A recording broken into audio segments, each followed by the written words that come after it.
330. If you're a regular 330 flyer, which nobody is unless you're a pilot, of course, you'll understand what I'm talking about with the touchdowns. Touchdown! Oh, we've got a nice little welcome back to Heathrow. Look, my heart is broken. My heart. It's a bit of a crosswind. It's a south-easterly, isn't it? So, hence the reason for them pointing to their right, our left. Just juggling a little bit.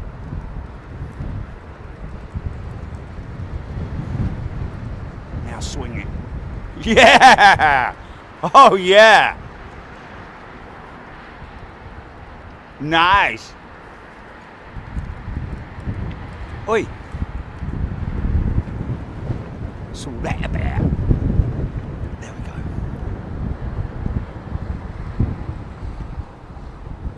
Cannot use this accessory at too much power. I do it all the time, mate. What's the matter with you? Alright, okay, I'll switch it then. Come on, big monkey.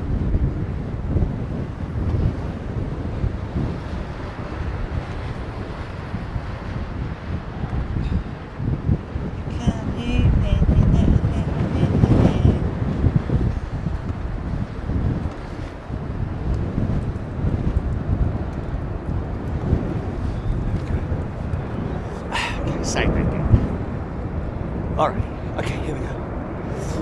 It's like a big, giant aeroplane. No, I mean, at the end of the day, you know, high-sided vehicles are always warned about crossing bridges and things, because obviously the wind is going to catch them if they're high-sided. Now this is a high-sided aeroplane, isn't it?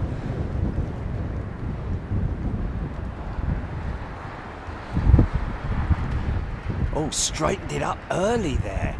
Interesting, look at that. Is that company procedure then?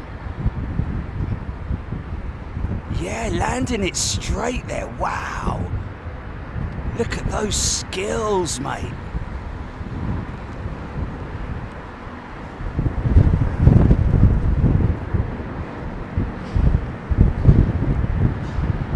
I'm not going to zoom out. I'm not going to come back out of this. I'm just going to let it come closer and closer. My heart is broken. Sorry. Get that song out of your mind, Sam.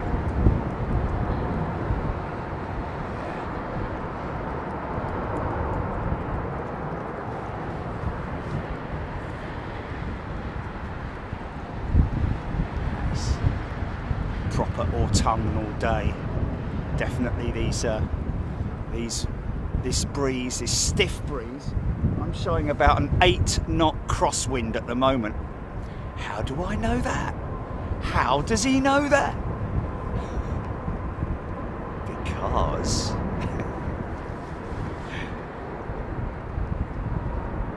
yes. Wait a minute. Be patient. Who's he talking to? Oh, nice bank by the American man.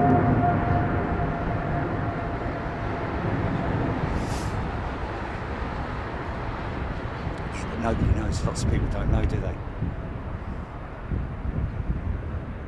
Okay. Ah, yeah. I gotcha, yeah. Not really, no, yeah. Don't forget to open your Flight Radar 24 app, folks, if you want to track any aircraft in or out of London Heathrow. They were tracking the JAL 350 yesterday, weren't they?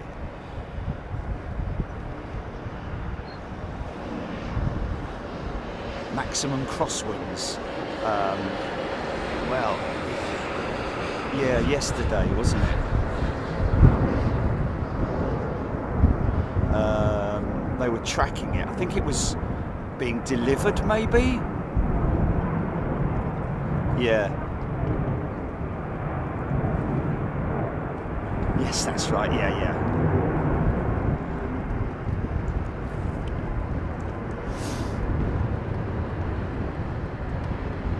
Domino. Good afternoon, Penny Haskins, Megs Thompson. Another exciting show. Watching Big Jet TV and also seeing it outside my window. Schmidty 87. Okay, folks, so welcome back to London Heathrow. I did say I've only just been back 24 hours, so I might flag towards the end of the show. I'm all right at the moment. God knows how, but you know, I did get a lot of sleep on the flight over here. I have to say it's not often that I do a flight that is sort of like overnight and then I think it was overnight, wasn't it? It was overnight, wasn't it? Into daylight.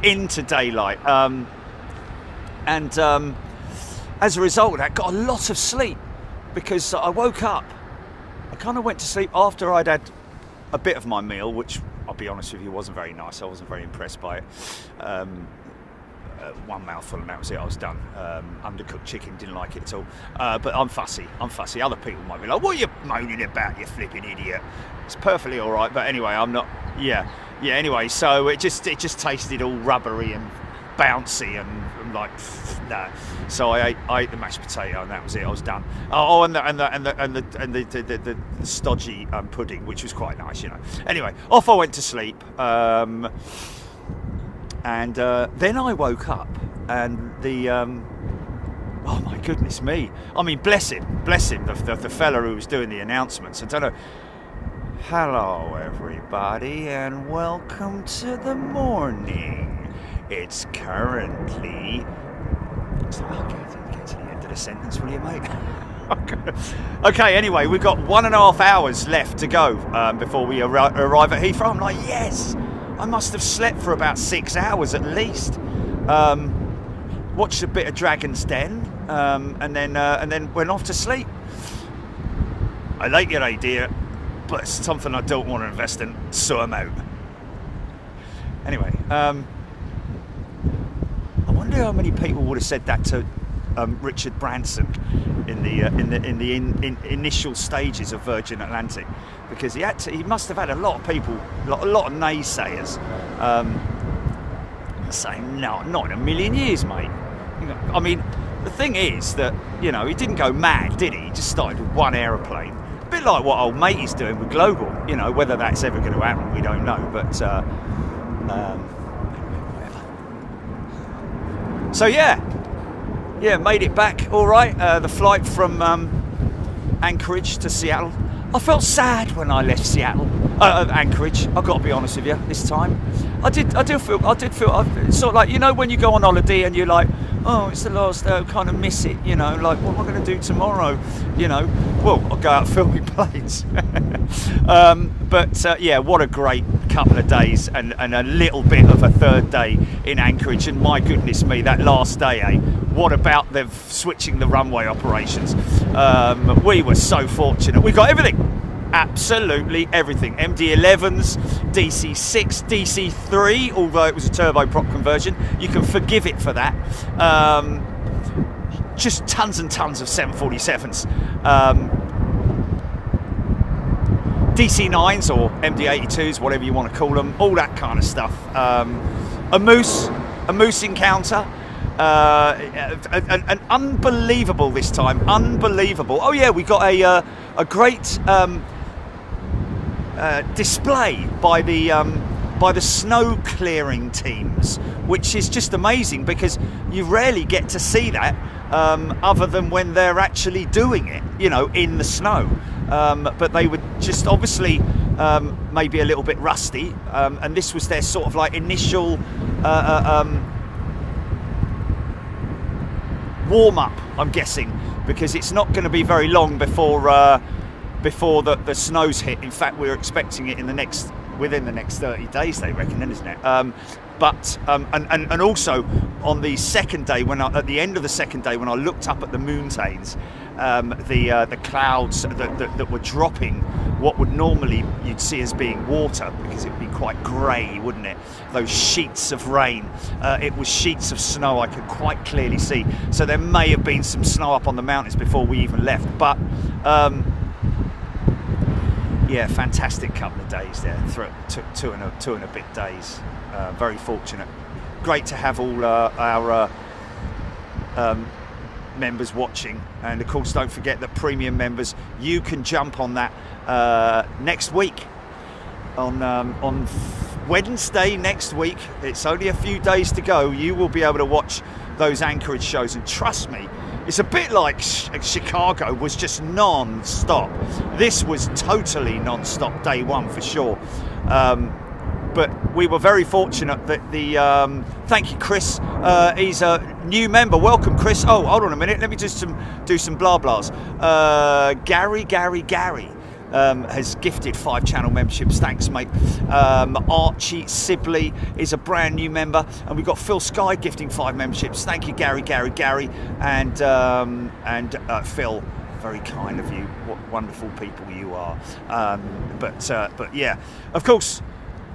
We were dealt some great weather conditions there this time. I mean, you know, Chicago was the complete opposite. It was very hot, and therefore, you know, lots of heat thermals, and you know, which can be a little bit distracting at times. It adds a bit of, you know. And the Dreamlifter, sorry, we got the Dreamlifter. Yes, we got the Dreamlifter. Day 2, right at the beginning of the day. That was where the moose encounter happened, where I had to reposition myself rather quickly into the back of the truck, which I changed from the day before from the SUV into the truck. And boy, oh boy, was I lucky I did that, because otherwise we would have missed the Dreamlifter departure. But yeah, we saw her again from.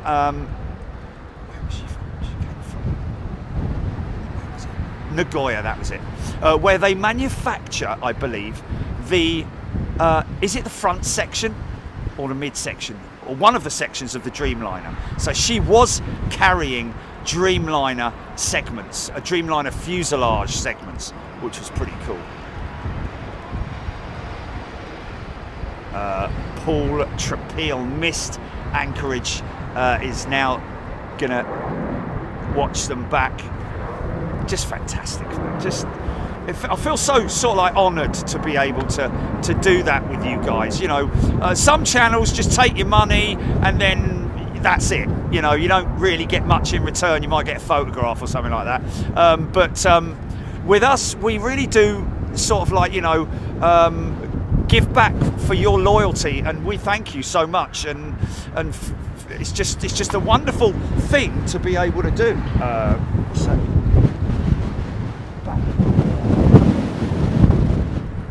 Oh yeah, that's right.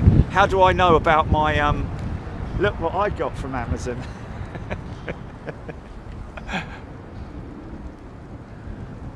So I know. Oh, you see that?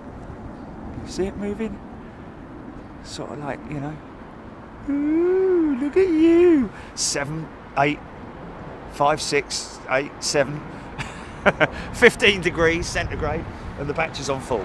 Yeah, I just thought I'd buy it so that we could. So if anybody says to me, "What's the wind speed there?" You can see that it's a southeasterly.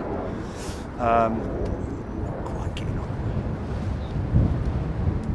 on. Chris Clark is a returning member. Welcome back, Chris. And Jules Harris has gifted 5 channel memberships. Thank you, Jules. Martine has upgraded. Well, Martine is back. Don't worry, folks, we'll get stuff landing. Don't worry, not going to miss anything. No, it's just obviously, it's, you know, it's the small stuff at the moment. Yeah, okay. Yeah. I think he's being sarcastic, Jilly. It's just obviously, you know, I mean, the small stuff is, you know, it's relatively interesting, you know. Yeah. Chris Robson is a brand new member. Welcome back, Chris. No, not welcome back. Welcome, Chris.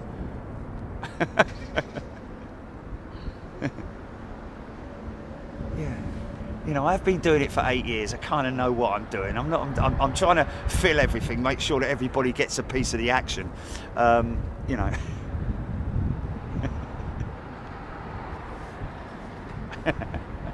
Oh, look at that beautiful shot. Oh, quickly, I'll quickly rush back to a landing in a minute. Yeah, but the 330 landing, the touchdown, is the back set first. The back set of wheels touches first. Oh, okay. Okay, never mind. All right.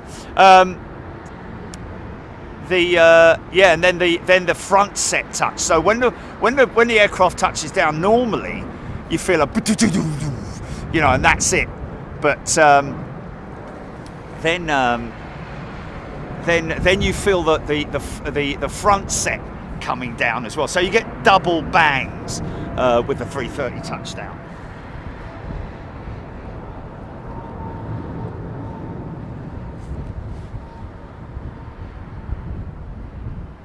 Yes, we have seen a Dreamlifter before. Indeed, indeed, indeed.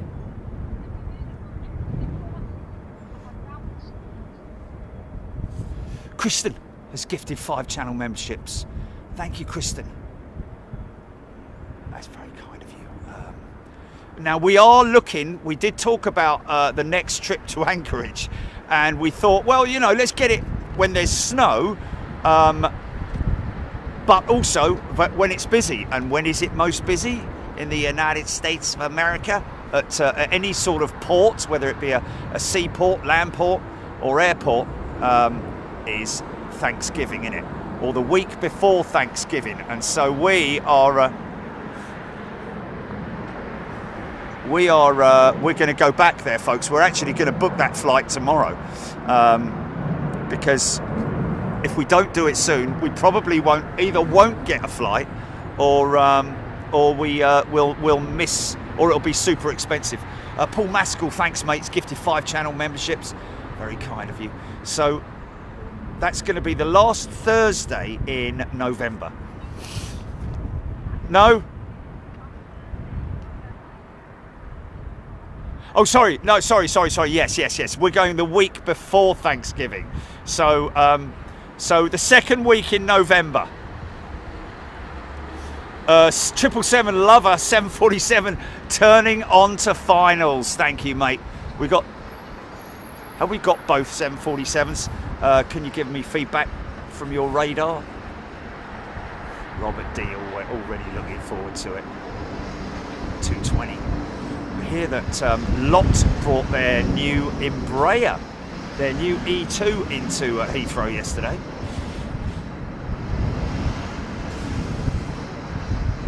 I think Catherine Gilly probably will go because it's snow and she likes snow, you know.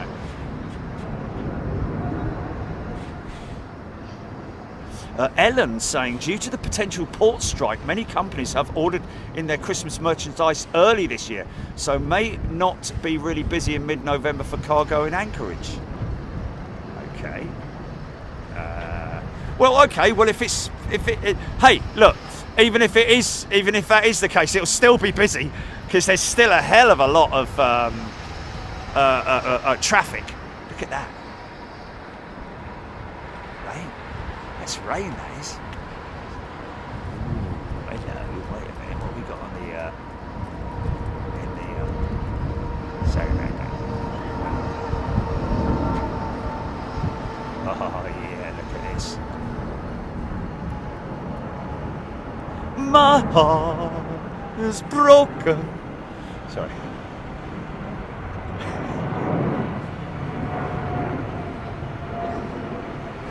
KE 907 37 minutes 8 Campbell.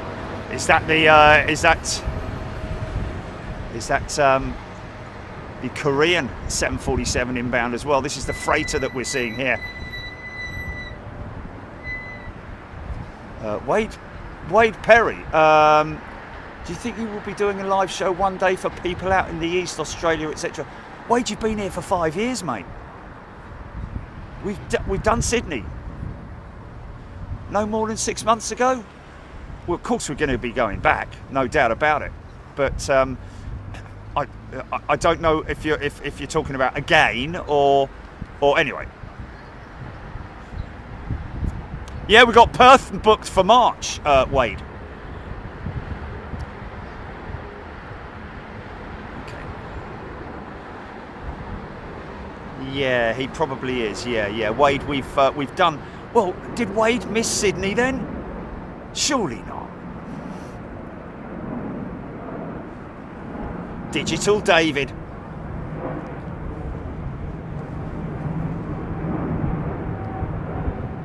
Yeah, regardless of whether, you know, even if there is, you know, even if they have pre-ordered blah blah blah for Christmas, it's different for Thanksgiving, isn't it?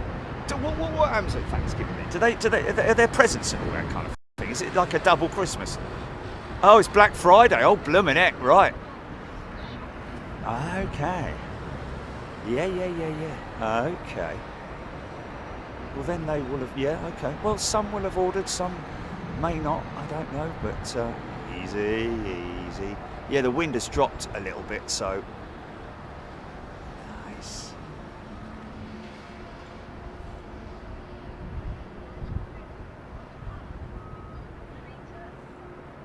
Nigel, we've already been to Japan.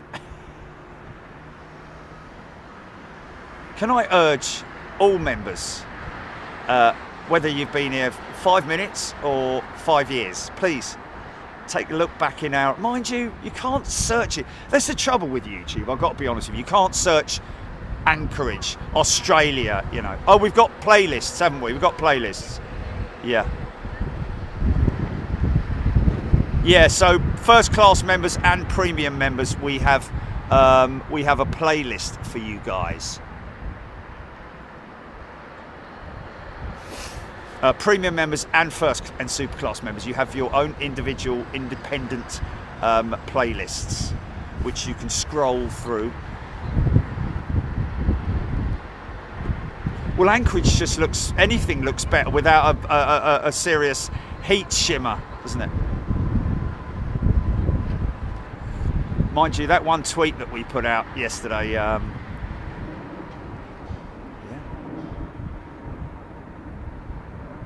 We might have even, do you remember last time we came back from Anchorage and we saw a Cathay 747-8 landing, and I said, I wonder if we saw that in Anchorage, and you said, yes, we did.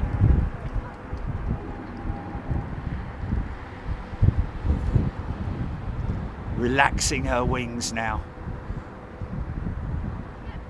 We did. We saw this in Anchorage. That's insane, man. She's come to say hello, look. Oh, we saw it twice in Anchorage. Wednesday and Thursday. How crazy is that, man? You can't keep away, can you? Eh? You love us. And we love you, yes. My goodness me.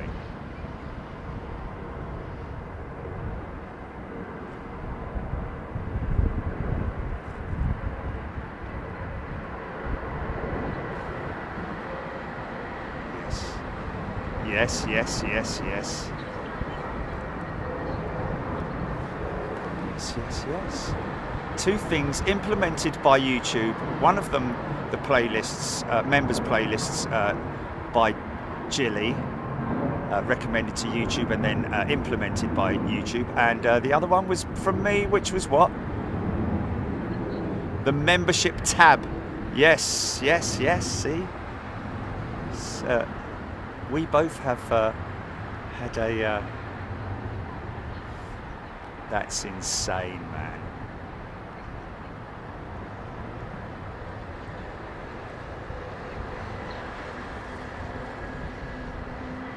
Aidan Campbell. Cargo or freighter, stunning airliner, yeah. She is obviously a cargo jet.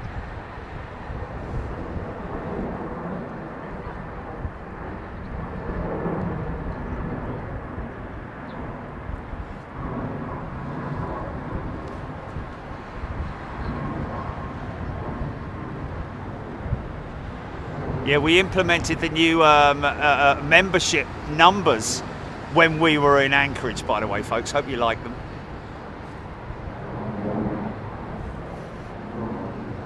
Premium members, first class members, super class members. You all now have. I wonder if this guy's going to. Should have actually looked at. You know what we're going to do? We're going to look out. See the inboard slats there, folks.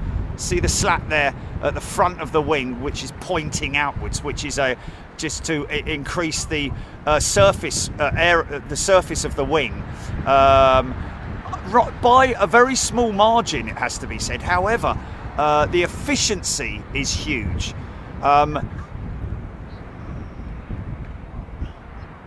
So you will see that inboard slat there as they land. In order to I think it's something to do with the reversers. You will see they will close that slat. They're closing them now. You can see the slats closing. Ollie William is a brand new member. Welcome, Ollie. Start up.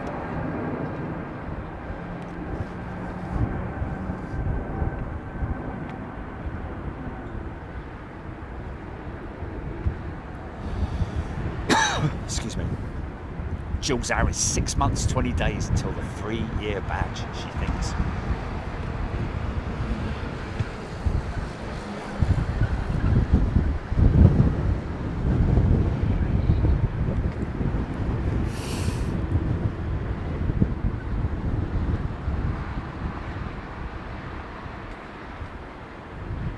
I take it you're being you're joking there, Helen. Yeah, what new badges? Feather Duster. I apologise for not remembering your name, but is the member from North Carolina here? Feather Duster asking. William has put up an emoji of Dexter. Dick.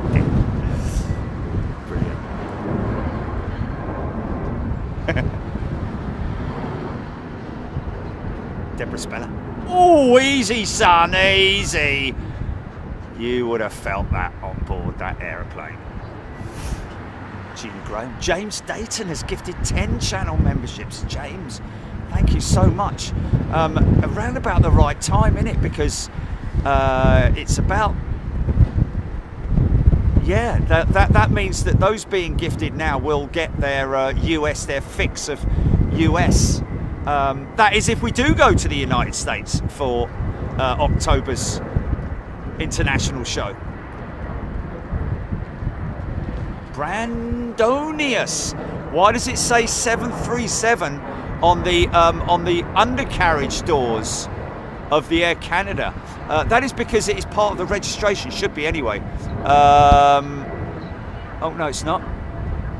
It's interesting because sometimes they do ETOPS numbers on there, don't they? But it's nothing to do with a Boeing 737, I can assure you. I'm a little bit confused about that because a lot of the times it's Gary Lyons gifted a channel membership. Thanks, mate. Kevin Z is a brand new first class member. Welcome, Kevin Z. I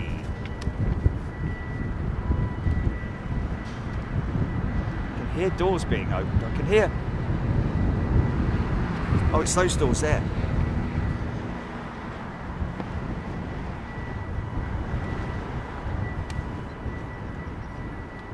I think they might be wheeling that plane out.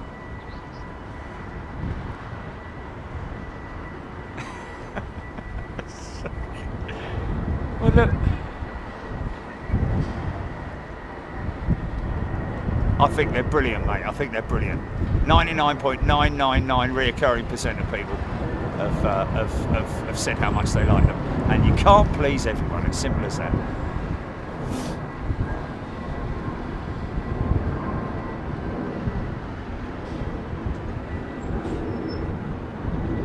What's the name of that show with the woman with the big teeth?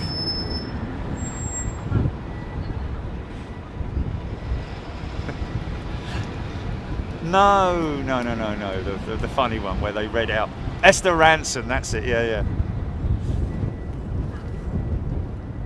Yeah, that's life. That's it. Yeah. Auntie Jilly. Did he say Auntie Jilly? Matthew Ewan.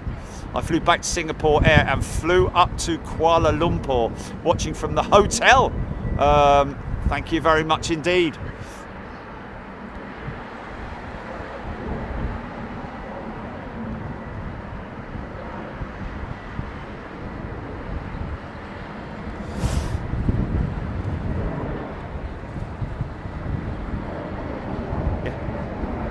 We saw more than one Cathay Pacific Jumbo at Anchorage, I can assure you.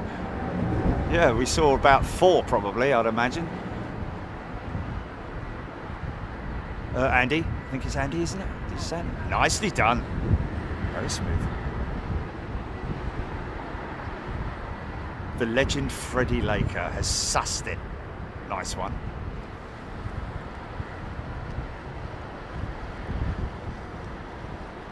Arthur Benny in Prague on the 8th of November for a week, travelling on the BEA jet. Is that 777 being backed out?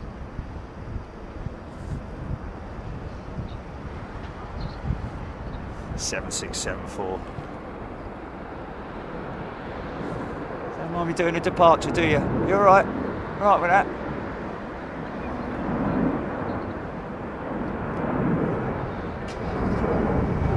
We've got a Saudi jet that we haven't seen, is that right? Okay, well just make sure you shout very loud, Jilly, and if I don't acknowledge, shout again. Yeah? Okay. Robert White, what is the plane called where the nose opens? That's the jumbo jet, Robert.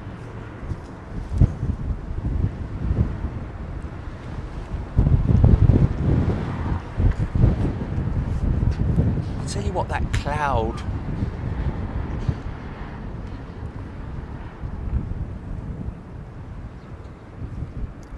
Yeah.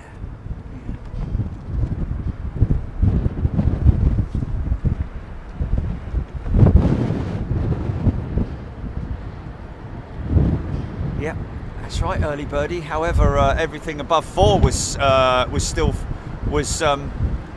everything above 4 was, you only had 4 stripes, that was it, wasn't it? Or whatever the, oh yeah, that was it, the star, wasn't it? But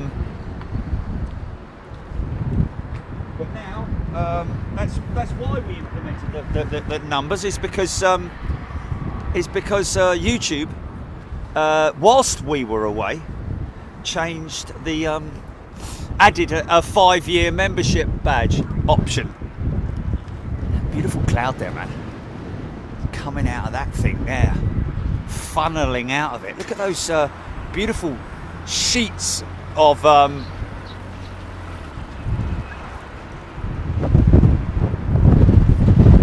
I tell you what, those winds are a bit tasty.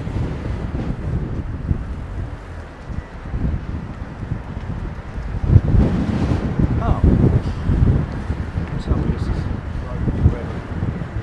Is it?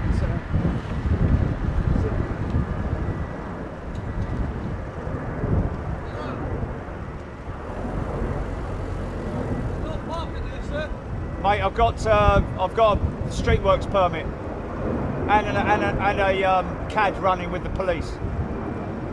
If you phone the traffic desk, they'll fill you in. Thanks, mate. I'm all over. Thanks, mate.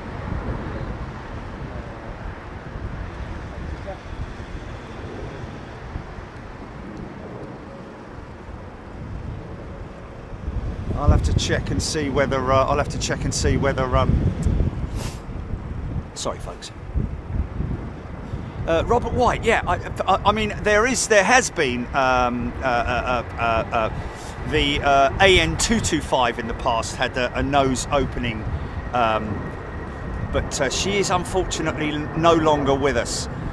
The front of her is with a Big Jet TV sticker in it, but that is about it. I did read a story the other day about that they've sort of like reached the pinnacle of how much they can do with the AN225 rebuilding project, and now they are obviously having to understand. Blimey, O'Reilly, that was a bit heavy. Flipping heck. Understandably, they are having to direct all their resources and efforts to protecting their own country, which is understandable, completely understandable.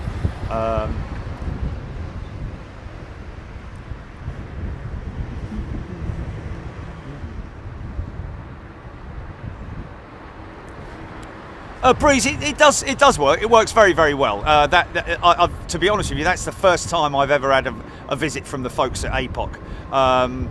They know me, but he may be somebody who's. I mean, he even said, "Oh, I normally see you over there, or over there. I've never seen you here." Well, you know, that's probably because it just so happens that every time I've been here, he's been off duty or something like that. So he knows now, and it's quite simple. That's why we do what we do in terms of the communications. So there you go. Oh, what's the wind speed? It's only 4.5 knots.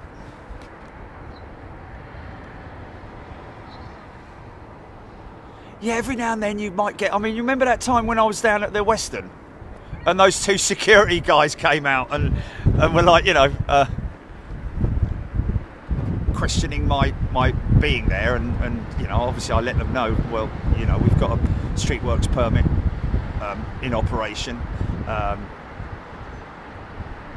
You know, I mean, if like I said to them, you know, if it had been me, the first thing I would have done, I was rung up the station and said, I've got a guy down here at the blah blah blah. Is he all right there? Yeah. Don't worry about him. We've got him under a permit. He's fine. Oh, look at this low departure, man. Wow, he's screaming away, man. Scotty Ambrose has upgraded his membership to super class. Scotty, thank you, sir. Thank you, everybody. Literally, because you know, as a lover of aviation, and I'm thinking that, you know, a lot of people feel that way. You know, that you can love aviation, but you'll never get to see some of the things that we see, other than sort of like maybe watching the odd video now and then. But you know, in terms of, I mean, obviously, since we've been doing it, like, you know, everyone's jumped on the bandwagon, but, you know, fair enough. But the fact that we travel to all these unbelievable places, you know, literally from one side of the world to the other, is just, it's down to you. It is literally down to you.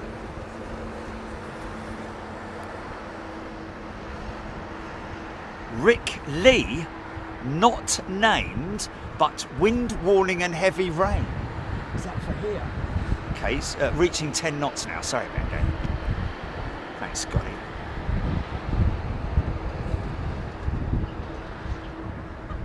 Oh, the pink scarf, yeah.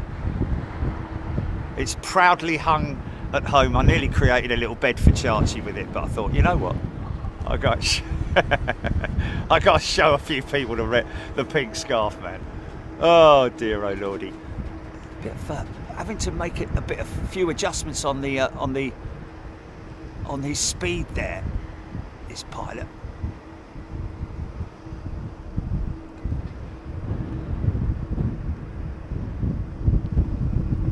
Yeah. Right side down first, obviously, just to make sure that we're not going to get any sudden kick from the right hand side. John Chatton, he's saying he hasn't received his free sticker. John, I wonder if he's in the bat. I wonder if he's in my. I've got all the latest ones in my bat, because I wanted to read a few names and stuff out, but oh yeah, well, John, I think let me just have a little look when I get the opportunity. I'll have a little look, because I can almost guarantee that it's here with me, because, you know, I want people to feel that they are appreciated, because I do read all of your. Oh, I do read all of your accompanying letters and notes and things like that. You know, quite a few people just send an envelope, that's it. Nothing at all, no, please or thank you or anything like that. Just start up to my left.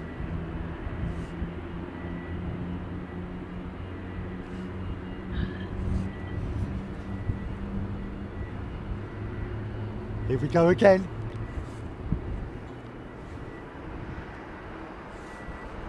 I think that was a GE90.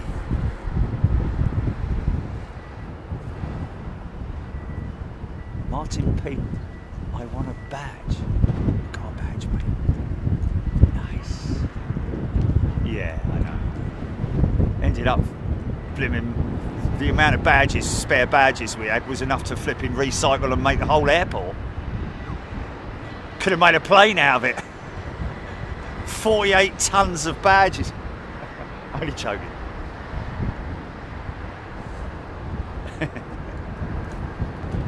Hodgie.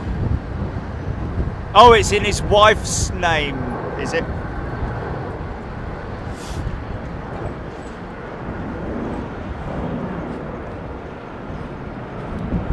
Breeze 1470, last sticker I had was off the dentist.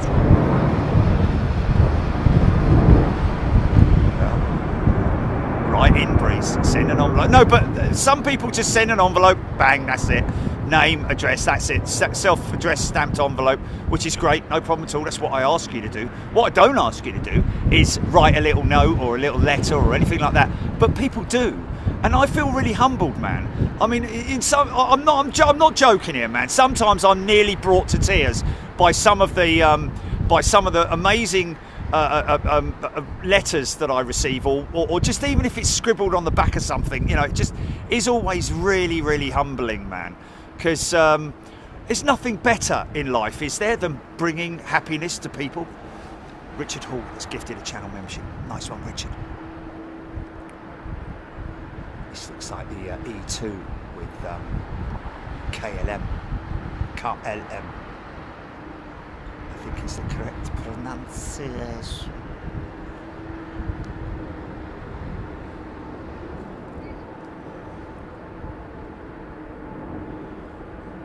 Brandonius. Crosswinds. I tell you what, that that post that I put up of that Polar 747 from day 2.5, well, no, sorry, day 3.0 on from Anchorage was one of so many full send, literally full send, but it was also one of many incredible examples of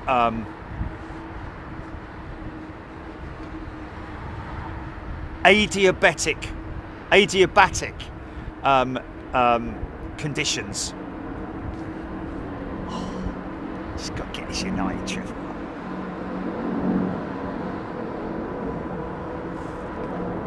Joseph Toth is a returning member. Welcome back, Joseph.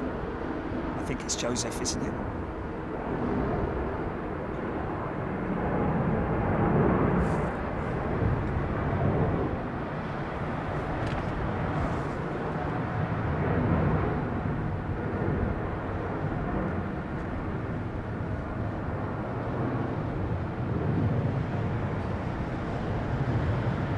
I believe it's 15 degrees. Is it really 15 degrees?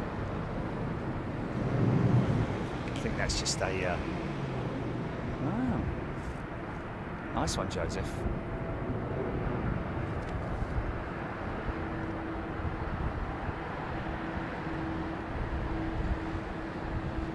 Rab H engines as big as the fuselage. He's talking about the... not quite, but, you know, not far off, really. Pretty insane, man.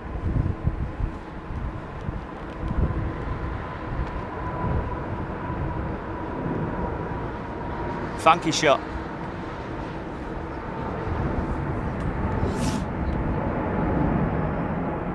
Oh, Basset Hound, two sausage dogs and a Basset Hound stuck their sticker on them. A retro sticker, was it? Blimey, that's an old one, isn't it? It's on the back. It's somewhere in the middle of the Pacific Ocean at the moment on a container. Brilliant. Container ship or container? Man. Man is a returning member. Welcome back, Man.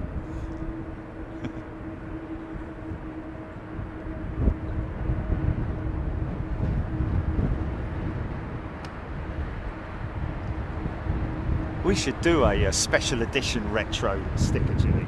Shouldn't we? Something like that. I don't know. Maybe not. My heart is broken.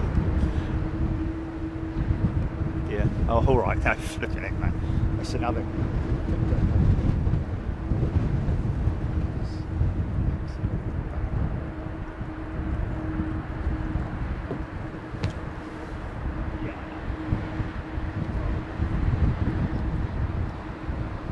We've got Saudi retro rolling, oh not retro, Saudi special livery rolling. So we're going to follow this one, folks. Oh yeah, this is it, right? Yes. Now some people are saying that this is the new retro, the new livery for. It is a special livery. Looks a bit like Aer Lingus, doesn't it? If you squint your eye, all funky shot there. Some people speculating that might be the new livery. Kind of works in a funny sort of way, but I do love the old style retro livery. Oh, Eva, I literally had a bear on my lawn. Checking for garbage, wow. Lons Cope has gifted a membership. Thank you, mate. Matthew Ewan, colour scheme looks like Alaskan. Oh, sorry, Alaska. Sorry, I must not say Alaskan, because I do understand that they are not very keen on being called Alaskan. It's Alaska Airlines, isn't it?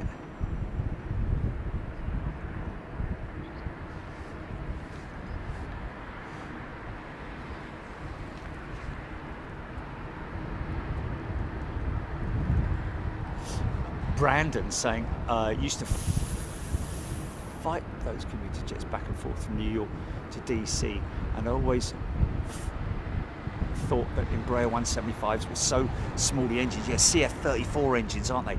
Tiny little things on the old Embraers. 175 and 195s even. Tiny little engines, aren't they?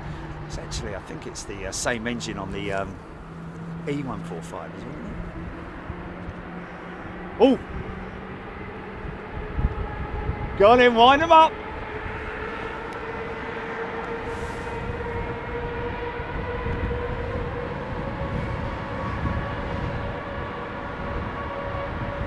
Okay, so there's...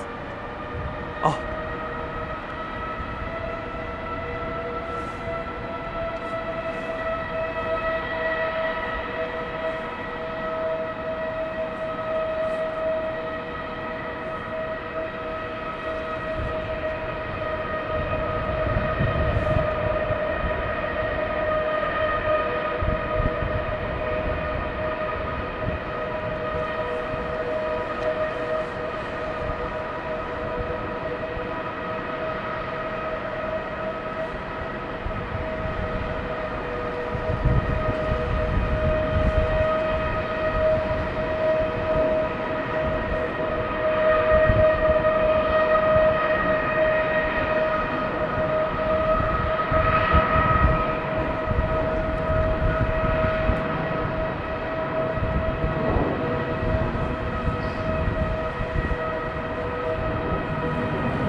Shout out, 10 memberships.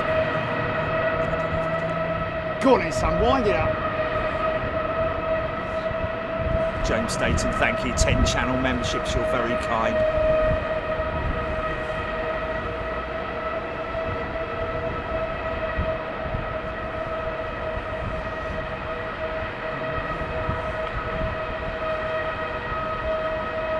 Brian Henry, old style retro, hands down the best, absolutely. Couldn't agree with you more, Brian. Oh!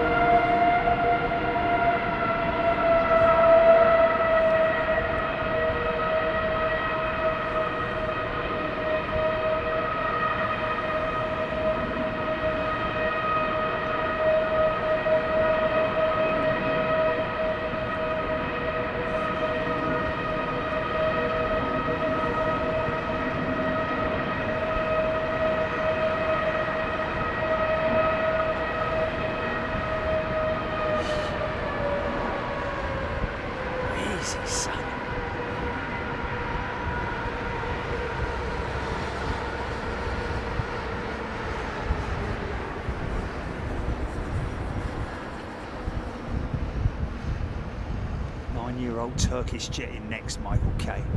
David Schoenfeld, Korean 748 on base leg, I'm guessing he's saying there. Philip Lowry.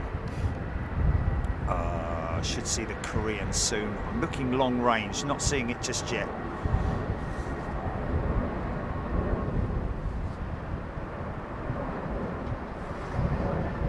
Screaming in.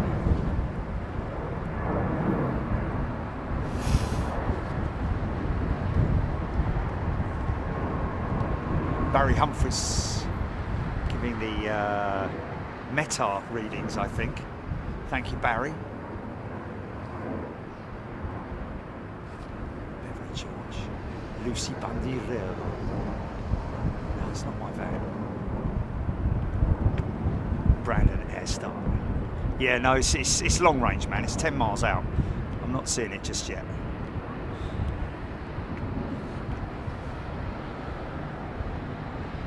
Straight Talk with Jack Graham, morning from flooded eastern Tennessee. Hope you're well, mate. Oh, we have a brake issue. And that will definitely be a brake issue, folks. It's not hot brake. It's just a failed hydraulic system on one of the brakes because it's a very short taxi from Terminal 5 out to the runway entry point. So that's definitely a seeing that quite a lot. I wonder if that's a duff set of calipers that they've been fitting. Not duff, but you know what I mean. Like yeah.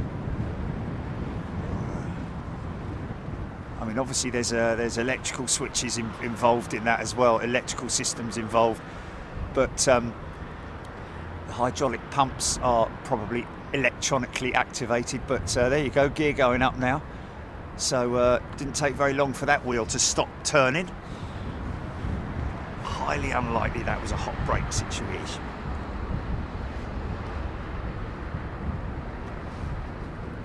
So Singapore and Etihad flying two more of their, well, one each, 380s out of Tyrrell, was it? Out of long-term storage. Been there since the pandemic. Both flew with their gear up. So they obviously maybe carried out a gear swing check whilst they were there because they've got the money to do it. See a bit of a crosswind.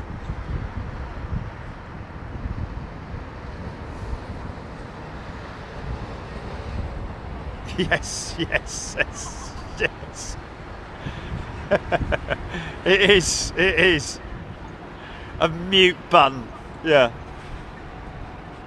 John H. engine test run, Brandon Rabbit. Yeah, what a fantastic back note that is, the soundtrack.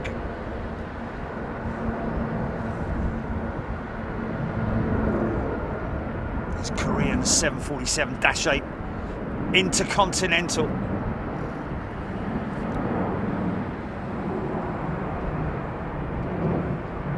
Oh, okay, Matthew. Well, okay, so that's interesting. Singapore Airlines sent our aircraft there for some structural modifications. Interesting. Okay, well then, Simple Flying or wherever it was were wrong then. Is because they were both mentioning Etihad and Singapore Airlines. Must have just been a coincidence that both were flown out. Oh, go around.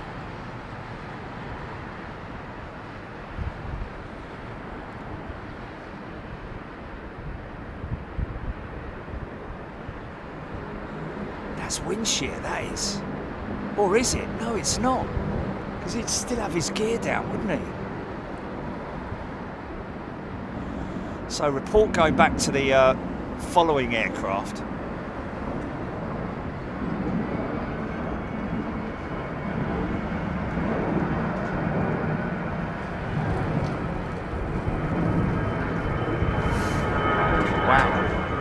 Helen A380 is a returning member. Welcome back, Helen. And a very generous Nick Gray has thrown 20 channel memberships into the pot. Thank you, Nick.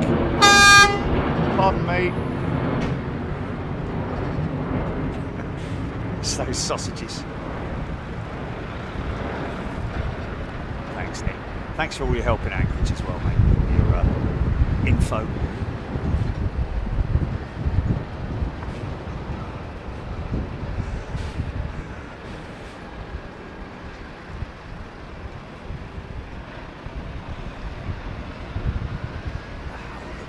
Violent, doesn't it?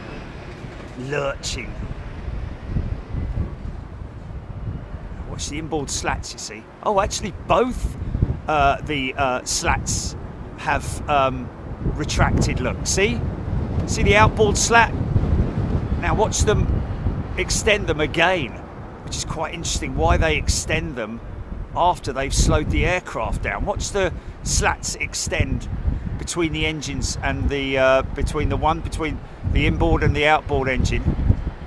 Watch the slats extend.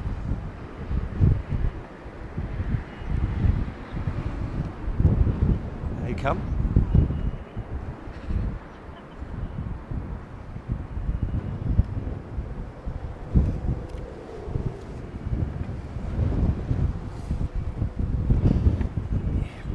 Was a bit of a rough landing, wasn't it? Would have definitely felt it. All that weight being transferred onto the mains. There's a lot of undercarriage there, a lot of compression, and you know, they're obviously huge, great big stanchions on these aircraft at main landing gear. But even so,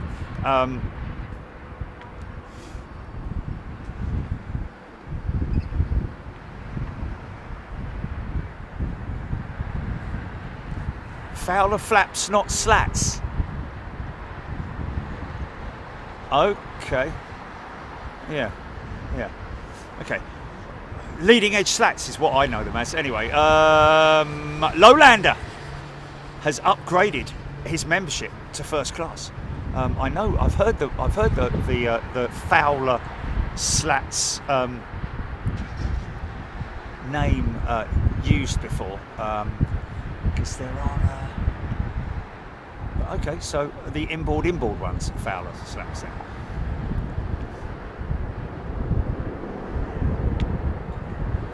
Martin Smith. It's a little bit far for us to be able to see the touch, the close up undercarriage action from this position, because we are.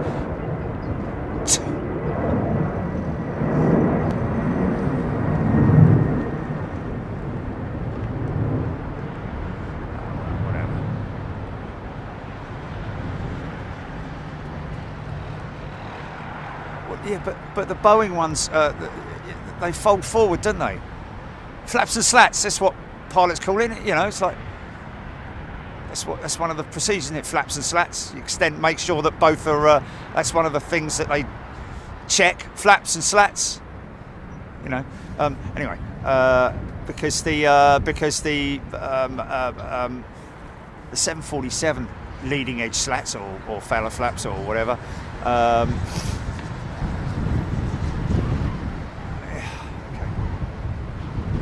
Well, the slats, what he's talking about there is the slats that slide forward on a conventional aeroplane. So I guess I could say that the slats on a 747 hinge downwards rather than slide forwards. So yeah, I know what you're saying. If we're going to get pedantic about it, I guess that's the right word. But yeah, fair enough. Or did I say leading edge slats and Fowler flaps? And flaps. Leading edge flaps and flounder. It's easy for you to say. Flaps and slouder flaps and what? Yeah. It's up, mate. You're done. Nick Gray, extendy bit on wing. Yes. It's my fault for trying to be all technical. I like my technical stuff, and I get corrected many times by our pilot community.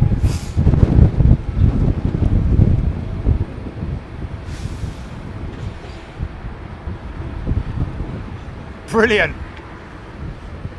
Oh, Matthew saying sending 2 of their 380s for structural modification for the belly and skid plate area. Interesting. So, interesting. Okay, modifications there.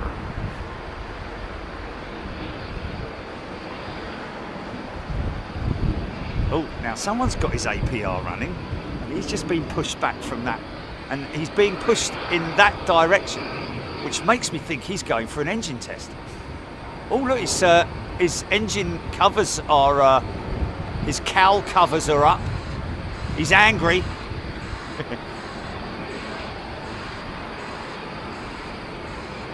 Listen to the aviator. Yeah.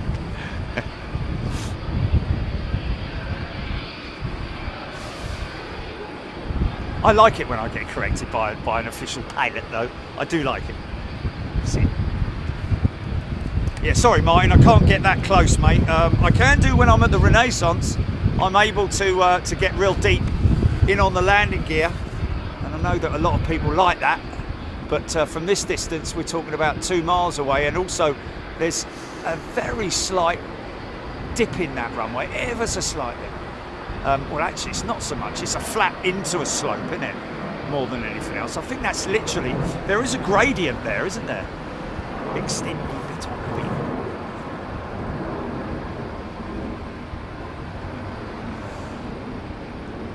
Carol Ash, Tony Rivers.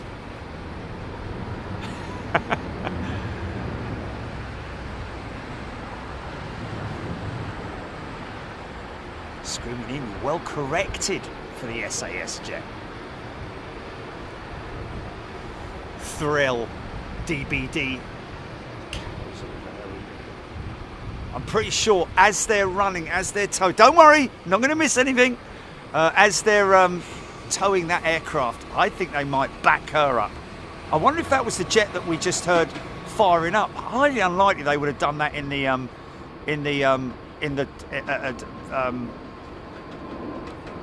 maintenance shed, though, because obviously you could quite easily, you know, ingest like a 3/8 spanner or something like that, or an Allen key. Or Steve's sandwiches. Wouldn't want that, would you? A load of cheese and pickle flying all over the gaff.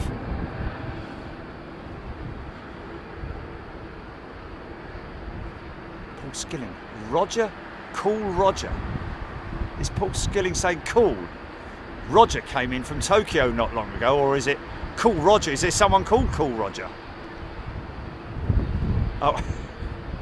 Okay. Oh, cool, Roger. Yeah. Okay. They're talking to, yeah, right. Robert D, American 777 from Dallas, 7 minutes out.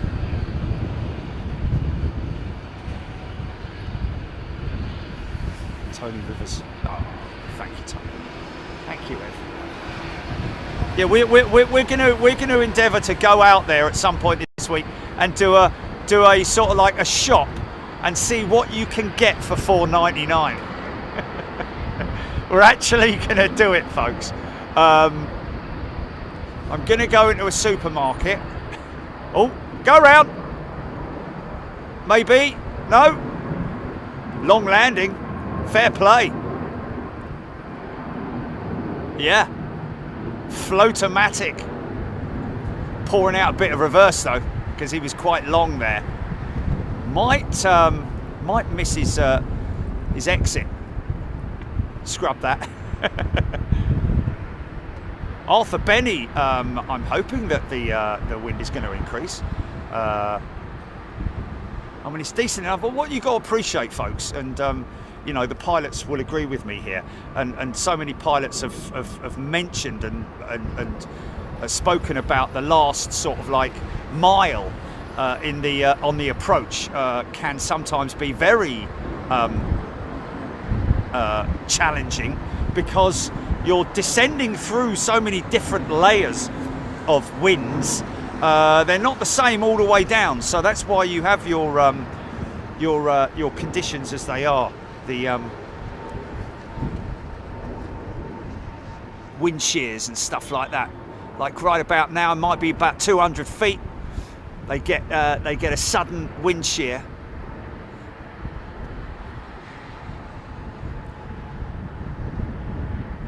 Of course, our own man Screaming Emu likes to see this sort of stuff because he flies these size jets at the moment. I'll tell you what, that's a company that are not happy with.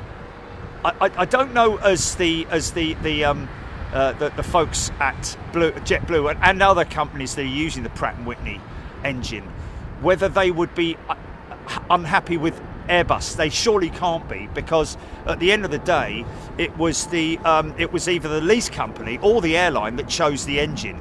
Airbus or Boeing don't, unless of course it is an exclusive engine, you know, like the XWB with the, you know, the XWB with the Airbus A350-1000, or the LEAP 1B with Boeing 737 MAX. When they have their issues, they have a joint sort of like claim against Boeing and CFM.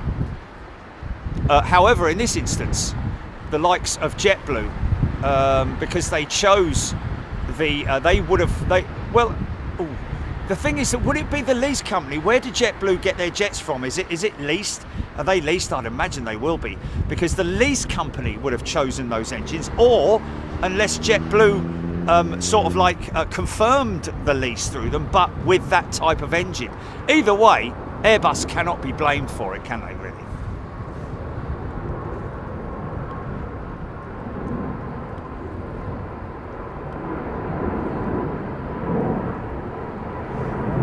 Screaming Emu. Yeah, you see, that's what I'm saying. Communicating unhappiness with Pratt & Whitney and Airbus.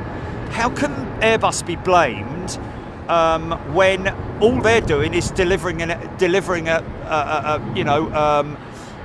engine option? That's all they're doing. At the end of the day, it's the company or the lease company that orders the aircraft and chooses the engines, the engine type.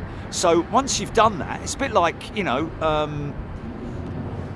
mean, okay, fair enough. They've come from Airbus, and Airbus should be sort of like making sure that the engine manufacturer, easy son, easy, there we go, nice and gentle. Martin Smith, wind check. Oh, it's gone off again. Does it stay off? Does it only stay on for a certain amount of time? I'm not very happy about that.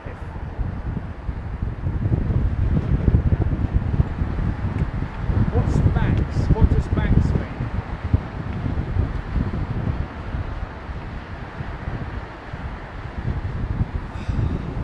Yeah, I know it means maximum. But I'm just asking what the button means on the blah blah, on the windometer, or whatever it's called. It's got a silly name, isn't it? Like Aidan Campbell. JetBlue's fleet is made up of mostly Airbus planes, with 60 purchased from Embraer. JetBlue plans to phase out its Embraer. I'm fully aware of that, Aidan. Thanks for the info. But what I'm talking about here is the fact that JetBlue are not happy at all, because oh, see, there we go. There was a bit of wind shear. That nearly caught this guy off guard.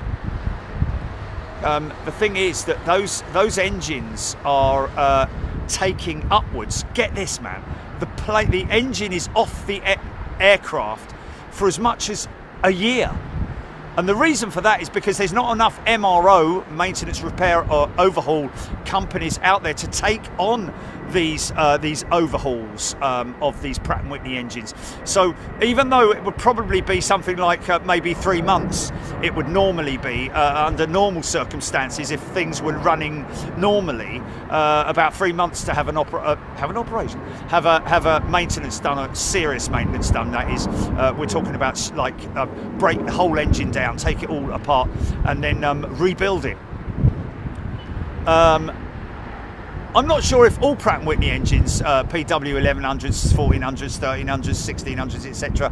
I don't know if all of them are affected, but oh, you see the batteries. The battery's already on 70%, so that doesn't last long, mind you.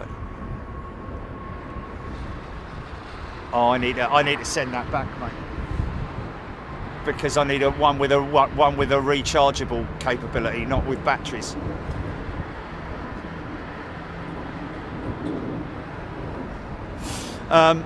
Yes, so it is a bad situation for JetBlue, because obviously they'll need to.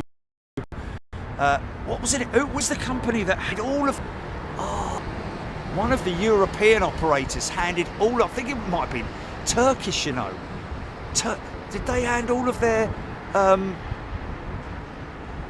A220s back or something? Wasn't it? Because that's the Pratt & Whitney 1100G, isn't it? What happened? Oh, okay. Julia Betteridge, it's glitching.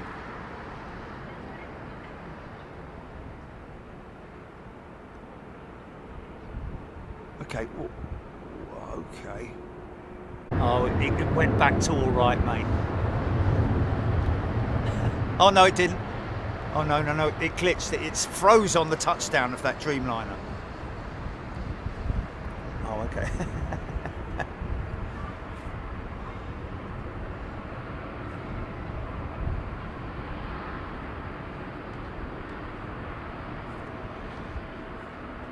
Okay, we're back.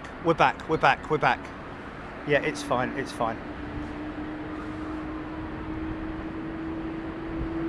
Oh, engine start. Hey, that's not the Neo I flew on, is it, Jilly? Come on, quickly answer. Do everything quickly and answer it.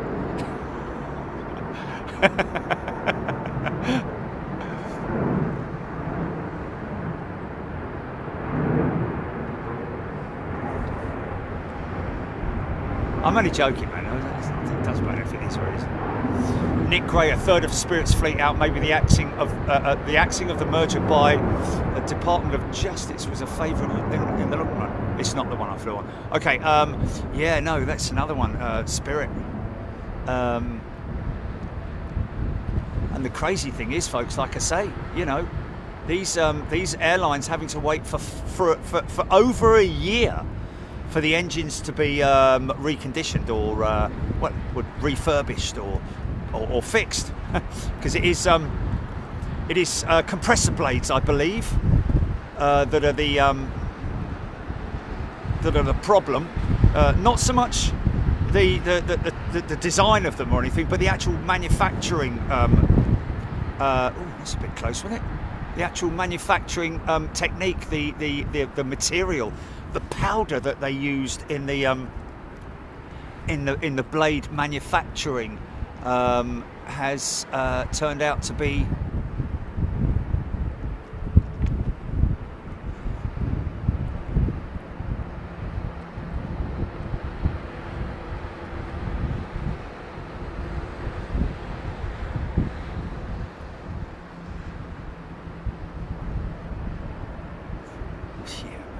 just about got it on focus there, isn't it?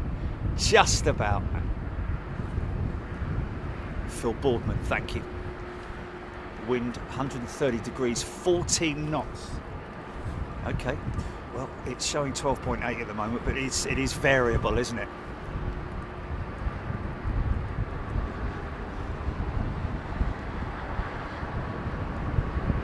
Kind of did scream an emu. 10 kilometre visibility. Clouds scattered at 3,700 feet. Temperature 14 degrees, dew point 6 degrees. I think we had a very high dew point in Anchorage, didn't we? Crazy, man. Amazing cinematography from Anchorage.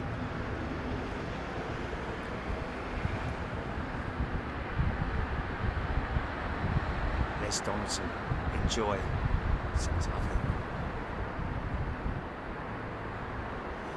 Eva, sounds like Airbus are having their own issues. Well, the thing is, Eva, like I say, you know, if Airbus aircraft had an issue with them that meant grounding or having to put aircraft into repair stations for maybe wing defects or engine mounting defects or any defect that's nothing to do with the engines, then that would be down to Airbus. But the engine issues are, even though it's crazy in it, because you know, at first glance people are immediately going to think Airbus because the engines are on an Airbus, but in all reality it's the engine manufacturers that are having the problems, but like I say, it's not something that people realise until it's explained to them.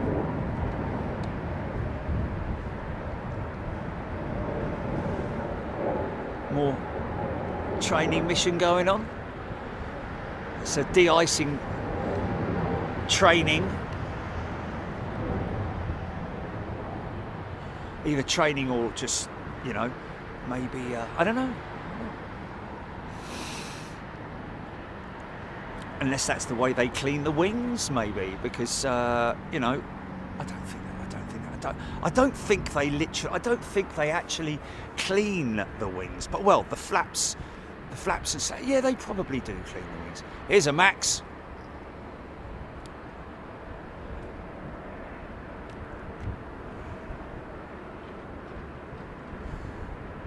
So, you know, I bet Boeing are happy the fact that they did actually choose the Max. Sorry, the CFM engine over the Pratt & Whitney engine, because then they would have had some serious issues.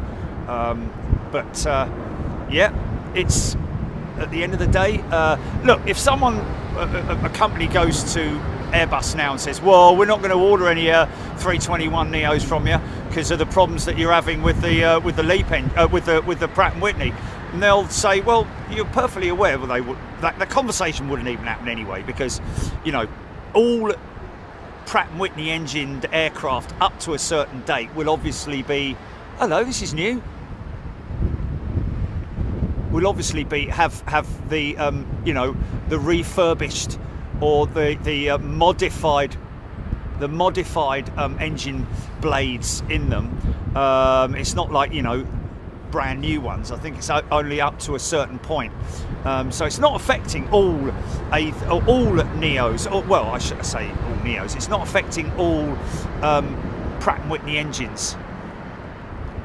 Only ones from a certain date to a certain date. It's not all like even late, you know, new deliveries. Although it's probably delaying deliveries, I would imagine. It may have delayed deliveries. Stu and the crew has gifted 5 memberships. Thanks, Stu and the crew. Yeah, but you know, because of the problems that Pratt & Whitney are facing, I imagine that will, well, you know, there's a lot of maintenance, repair and overhaul companies that are taking care of these engine issues that are not in any way, they're just licensed to repair. My name's Bond, James Bond, licensed to repair. Oh, hello, Mr. Bond. Would you like to fix my Pratt and Whitney? Why, of course, Miss Moneypenny.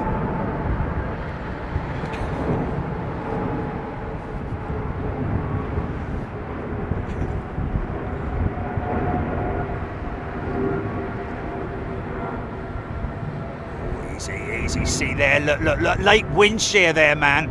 Look at that. Not wind shear, but a gust of wind. This is Finnair, is it? Oh, start up. Someone's hit the pause button.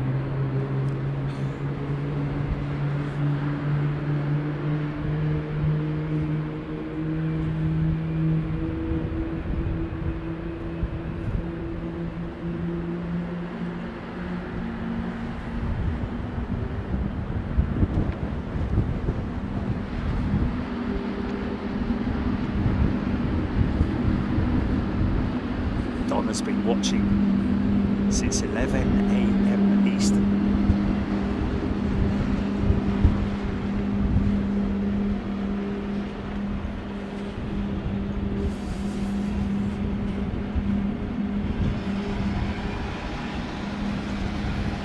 Nice work, Finnair, coming from Screaming Emu.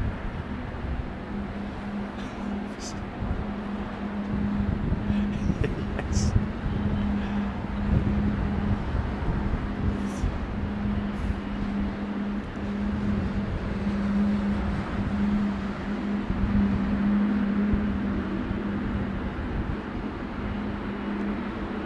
Yeah, it's quite smart, that. I quite like that. It's good when it blends into the tail, the whole tail as well, and nothing but the tail. So help me God. Oh, I can smell it. Oh, I can. Oh, the injectors.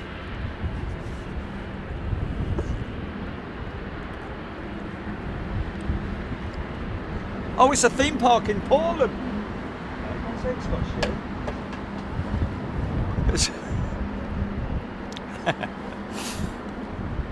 All of a sudden.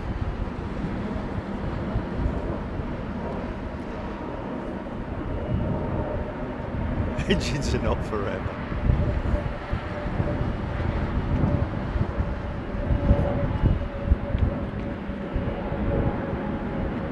All very good, aviation addict. Live and let fly down. Live and let fly down. Sorry, I've got to get me coat.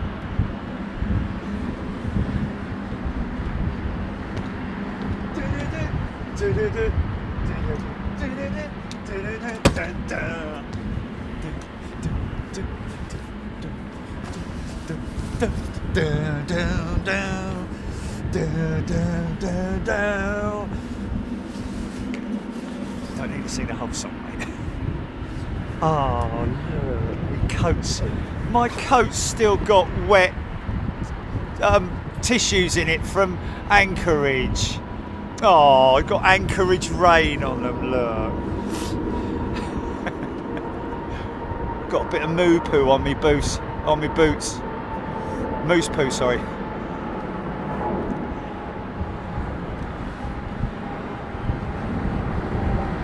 Trucker Norm.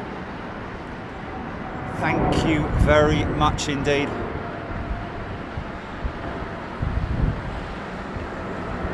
Oh yeah, very funny.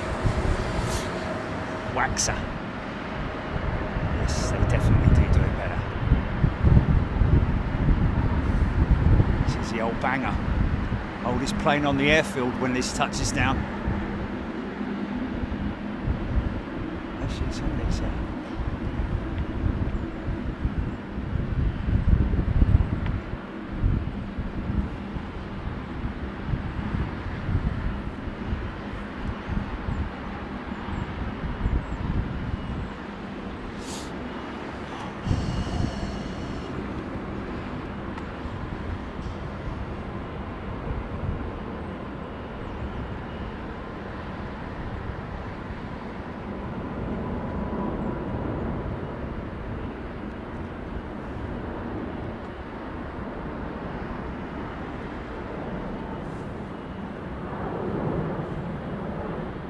think they have in NOTAMs in Canada, it's called No Tims, isn't it?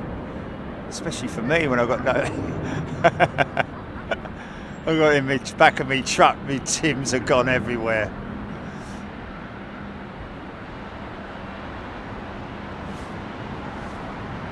You have to know what I'm talking about, and having to have travelled with us.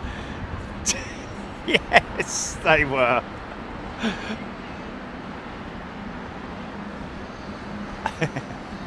Floating around in the back of the pickup, man. They were and all, weren't they?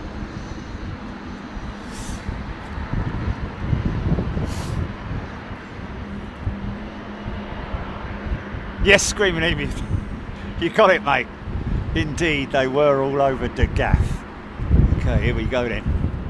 Oh my God, you gotta get out the runway.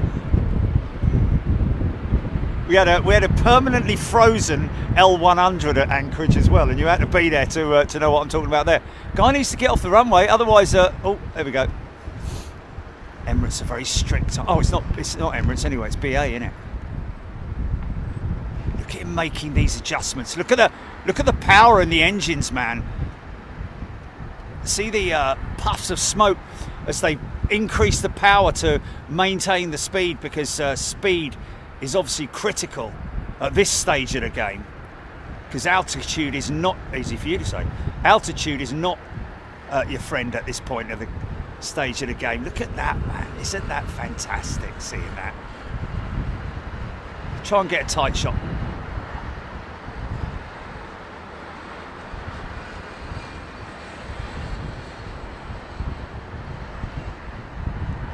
It's floating it.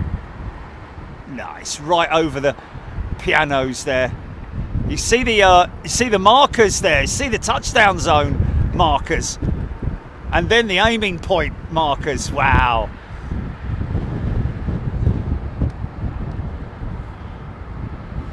Dan, BA268 from Los Angeles. There we go. Thanks, mate.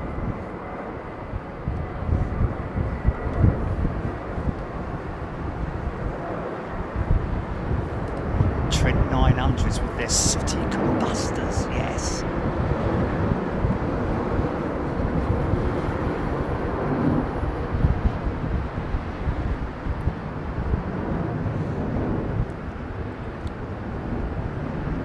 Yes, what he's saying there is it's a bit like your car gets sooted up.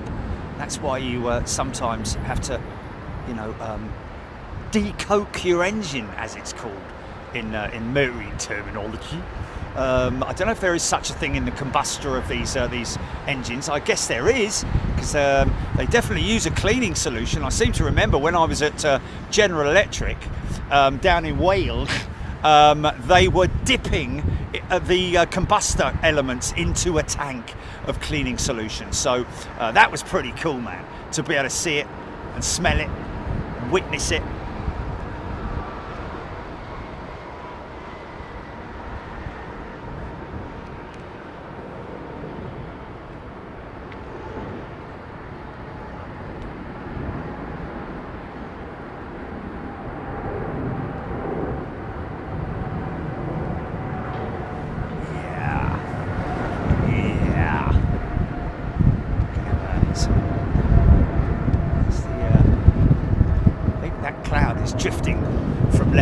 So we are likely to see it's another KLM Embraer, isn't it? E2 jet.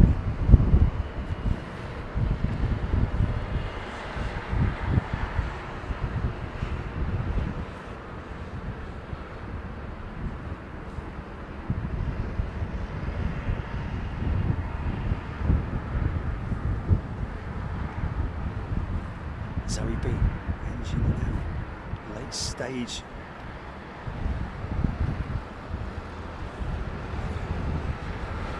Thrill DBD can get anyone get Flight Radar 24's new book? Blimey, look at that! Shows they've obviously put a very early. Is that going to maintenance or something, that plane? Because I tell you what, really, it's going to Gatwick. positioning flight. I was going to say that's a very empty plane. Wow, did you hear her come off the power there? That was fantastic. I was going to say, you wouldn't go up that quick with passengers on it, would you? Whee! Well, I'd like it if they did, but you know. Logan Air ATR 42-500 in 8 minutes, Aidan Campbell saying.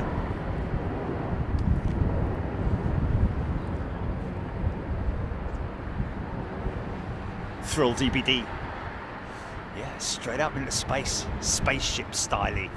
Bit like Jilly's reversing thing. Wah, wah, wah. Instead of which is really annoying, it's a sort of like noise, which is pretty cool, man. Very spaceship styly. More moose calling. Cooey! Ooh! The mating call of a moose. Ooh! Thomas Thompson. Call yourself Tommy Thompson, that would be better. But Thomas Thompson, Trent 800s on that positioning flight to Gatwick. Yeah. Wow, they were screaming away, weren't they? Get out there, son.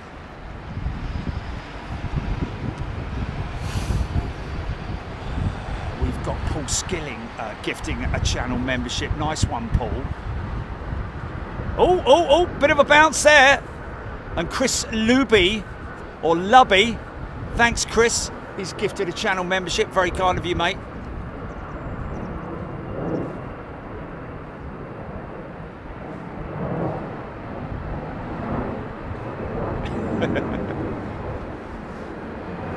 EGPX, yes, there is a maintenance shed. Excuse me. Oh! Flipping heck.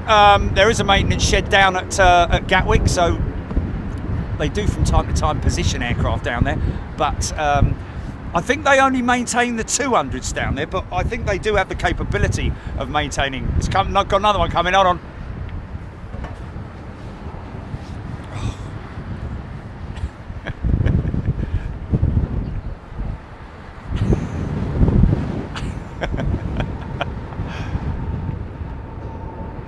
Cartoon skidding styling.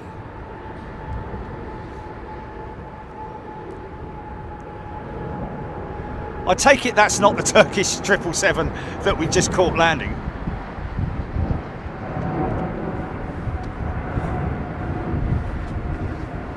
What does it matter to you? You gotta dance well.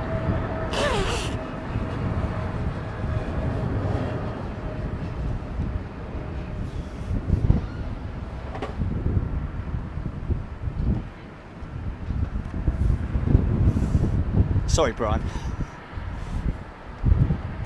Thank you, Vicky. Random sneeze out of nowhere. It was a crosswind sneeze, wasn't it? A gust, sudden gust of sneeze.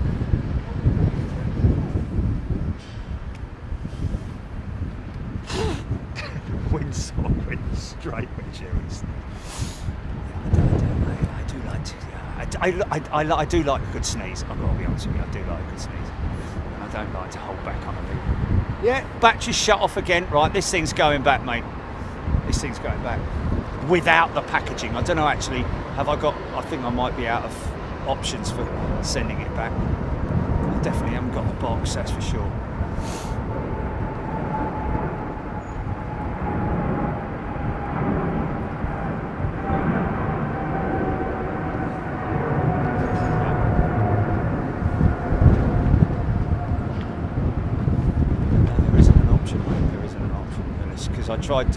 I tried to, maybe if you hold the, no, Freddie.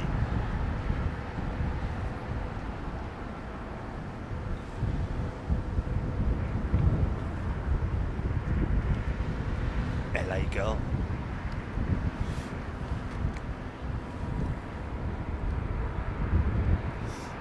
Get quite nice departure shots.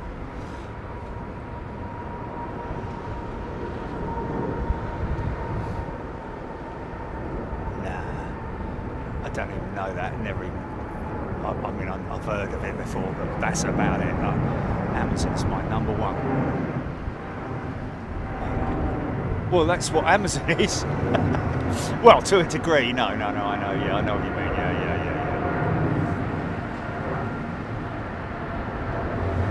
But it is quite remarkable. It is quite remarkable the volume of freight that's circumnavigating the globe at any one time. I mean, not just the planes, man. These container ships, you know, every commodity that you can possibly think of is being shipped around the world. And whether it's time sensitive or not is the reason why, it comes on a ship or it goes on a plane. Sean Gray, welcome, Sean. Little wave to his little alien there. Everybody wave to Sean because he's waving. Is that you, Sean? If you are, we have our first official alien member, ladies and gentlemen.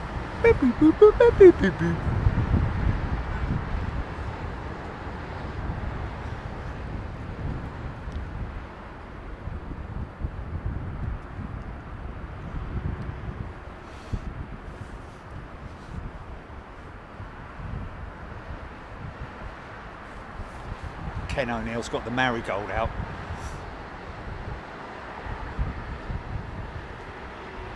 What's that? Matt Weaver? 738. Sorry, I missed that one, folks. 738-189 breaks down to 737-800, 189th off the line. There we go, Matt Weaver. Wow, yeah, there we go.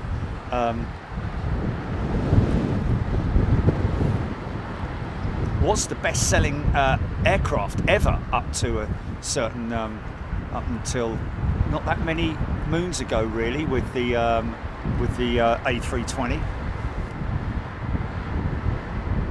It's a good thing that, you know, orders are still coming through with the 737 MAX.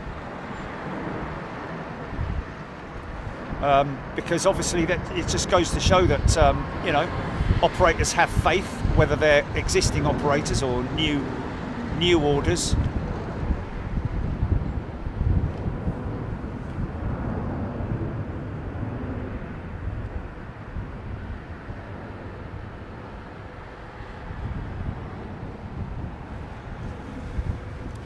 ATR third to land.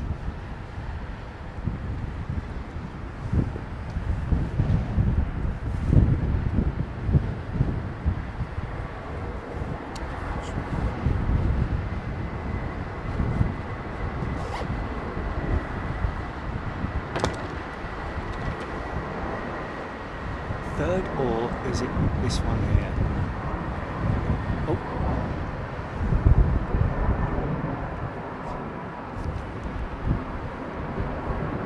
Yeah, but interestingly enough, oh, it's two out now. Yeah, in well, no, on most of the safety briefing cards that you get in 737 Maxes these days, it just says 737. 800, 900, or 10, or whatever it might be. It doesn't actually say Max, the word Max on it. You know, I mean, I don't think that's all American operators doing that, but can understand why they do it, because you know, some people are maybe a little bit tentative about flying on the Max, but those you know, I think you just got to look at the volume of aircraft circumnavigating the Earth right now to appreciate how safe flying is. Jeffro, been gifted a membership. Nice one, Jeffro. Thank you for saying thank you. This is your Logan here. Etihad T-tail. Right now. Oh, it's bollock all the way. Bit of a drift on there, mate.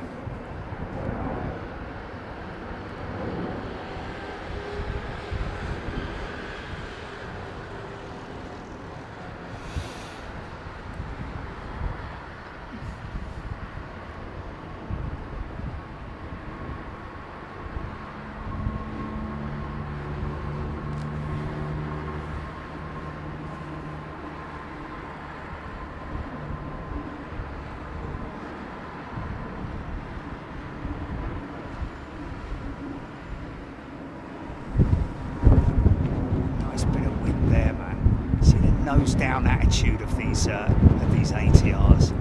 Saw quite a few of these feeders at the cargo variant, but right till the last second, man. It's almost like there is no flare, but there is. Right at the last moment.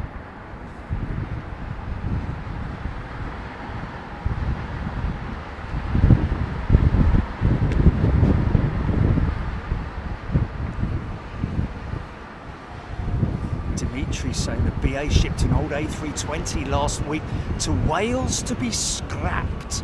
Yeah, that will be down at St Athan, won't it? Yep. That's interesting, actually, isn't it? That they've sent an A320 down to Wales to be scrapped. Does that mean that they've... I wonder what... I'd love to know what the... thanks, Screaming Emu, mate. Gifting a channel membership. Very kind of you, sir. Thank you. I wonder what the, because you know the 319, the BEA jet came back, didn't it, from being in storage, and yet they've taken one down there to be scrapped. It must have been a very old aircraft, I'm guessing, or it.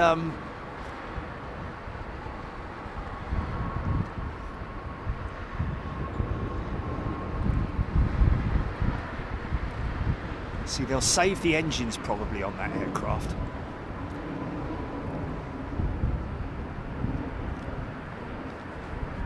I'd imagine.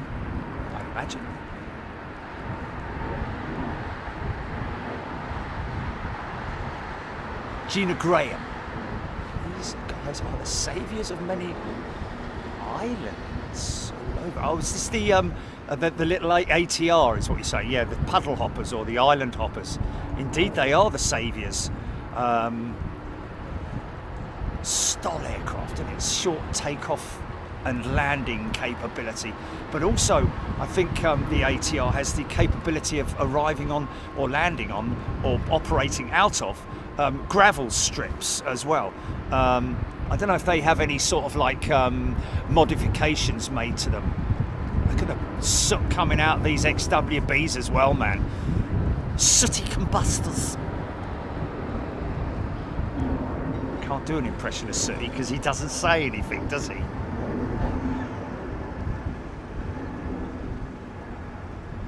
Wow, XBMI. So how old is the one that's being scrapped compared to the BEA jet? How old is the BEA jet?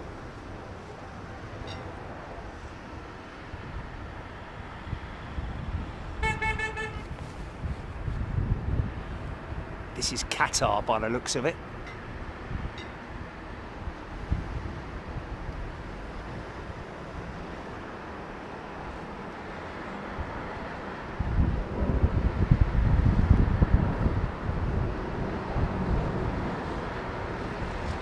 Oh, nicely done, mate.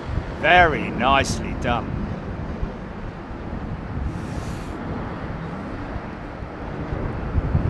Avro Arrow Lakewood was very zen this time around, yeah.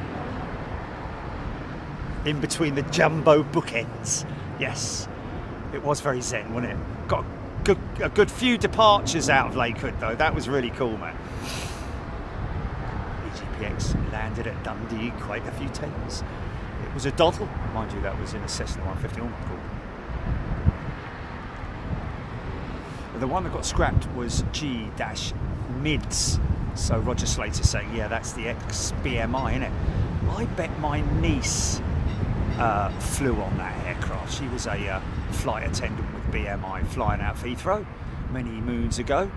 now literally, yeah.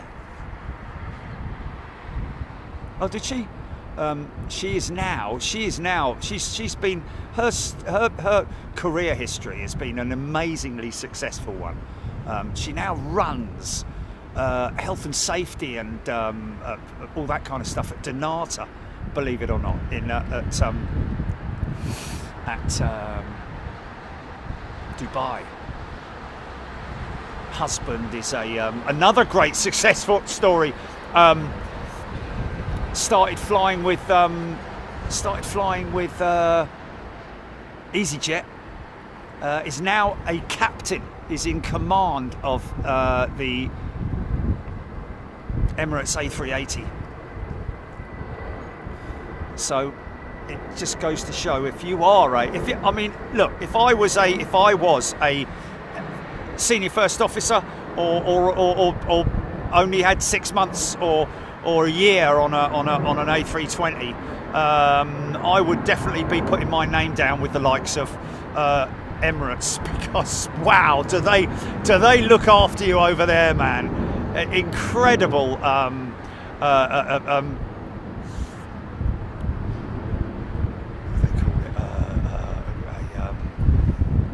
package, incredible package that the folks at Emirates offer. No, you're all right, mate, stop showing off. We know you know how to fly.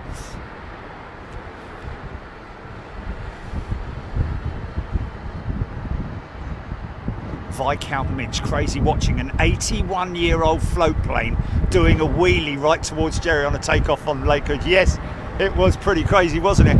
Oh, look, there's BEA right now, going out to our left.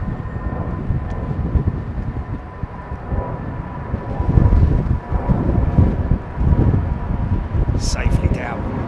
Got those lights on full beam, haven't they? Shows the newer sort of like lights that they use on the more modern jets.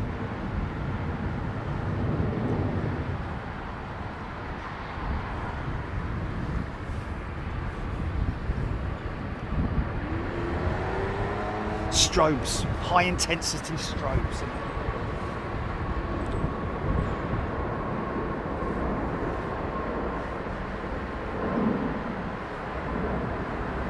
LED full power, Nick Gray. These are the old candle ones, you know. Oil lamps.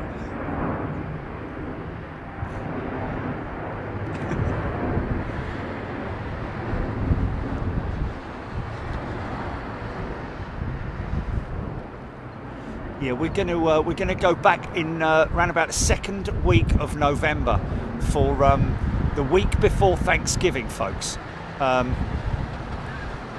to see if what somebody said earlier on about them pre-ordering before Christmas and probably Thanksgiving, I'd imagine.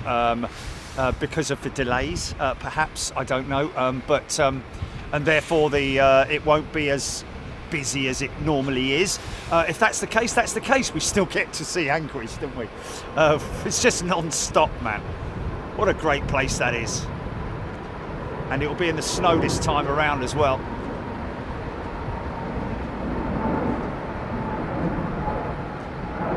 Paul Skilling went to Prague earlier, going back there again. Richard Groves, runway 9 arrivals, right on it, mate.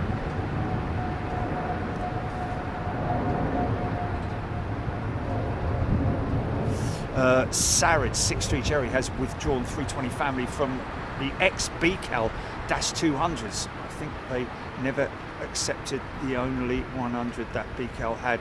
The recent ones that were going to are going ex-BMI and British Midland.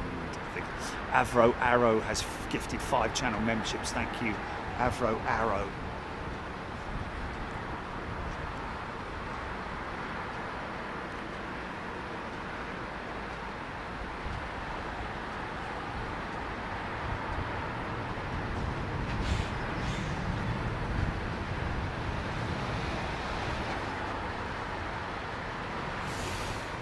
Yes, we will be gifting next week our monthly allotted gifting contribution from Big Jet TV.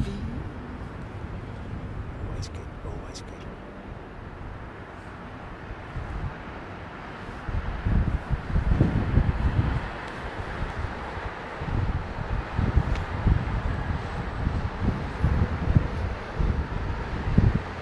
Oh, Lowlander saying snow on mountains in Anchorage. Well, I did see snow on far long-range mountains, but what he's maybe saying is that it started snowing in the mountains, because the snow that I saw is left over from. Hey, has he got a big cloak on that 1 second to land? I'm joking. How'd it be there? Batman.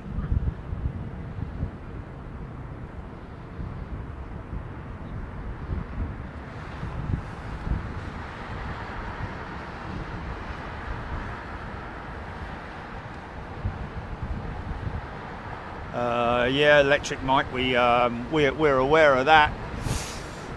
Yeah, but I think recently they followed up on that statement to say that they wouldn't be re-entering manufacturing with the 380. But then again, that was probably before the thrust link, before the thrust link issue with the 777-9, which so Airbus probably rang them all up, all the staff, and were like, "Can you come back? Can you come back?"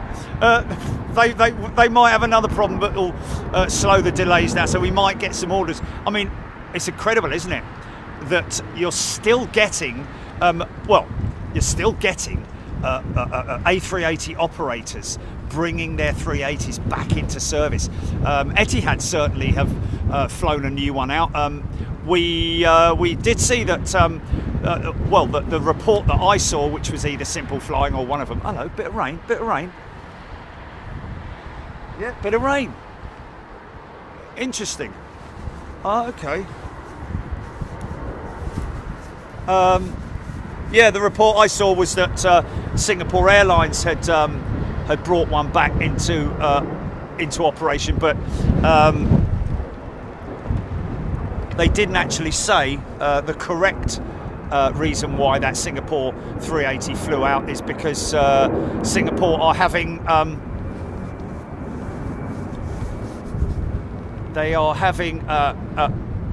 restructuring or structural modifications to some of their A380s, and that happened to be one of them.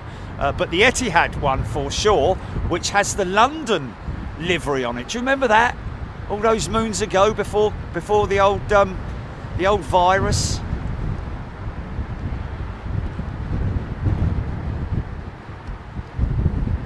Alex Thomas, yeah, far more likely to sell 351,000s. What's that? What's that, Alex Thomas? That thrust link is a massive issue, though, being underreported. Yeah, you're right, because it actually, I think could add up to another year to their certification. Well, we're thinking that's right, Alex, because it wasn't that long. I think it was like a couple of weeks after the thrust link issue was announced. And when we talk about that thrust link issue, folks, we're not talking about, a couple of bolts that were maybe loose or something. And I mean that seriously. I'm not trying to say anything about Boeing or doors and stuff. It was actually, the thrust link was, as they put it, severed. Now, what's interesting is that on these engines that you're seeing right here, there'll be one single thrust link on the engine, which is basically a big tube which connects the engine. Obviously, it's not the only thing that connects the engines. There are other mounting points and mounts, but the main thrust link is a huge, great big tube which connects the engine to the wing of the aircraft. And if that breaks, it's not a good thing. Now, the thing is that apparently on the 777-9, they have 2 thrust links on each engine because they are massive. So a redundancy system, but that doesn't help, does it? They're just lucky that, you know, because the thing is that, you know, it may not be the material that they've used for the thrust link, it may be the positioning of the thrust link in terms of where it is attached to the engine slash wing.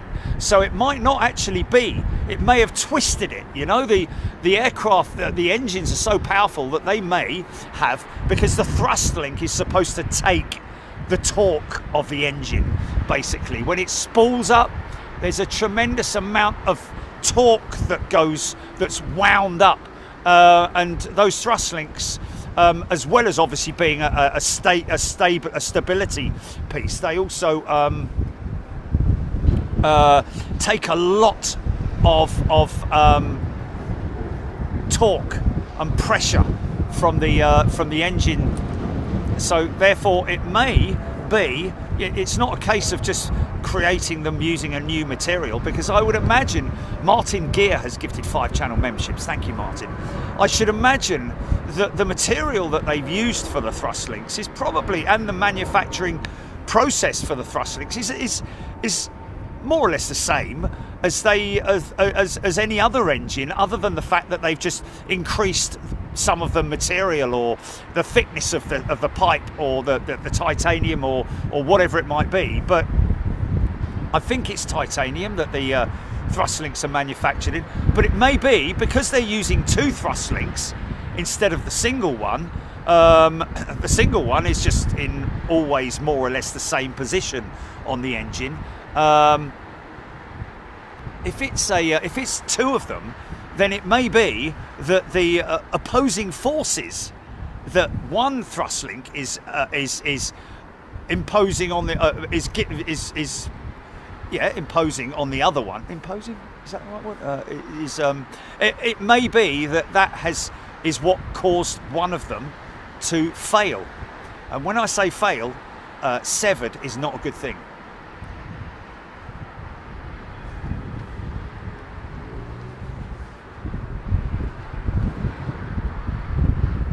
Cat box.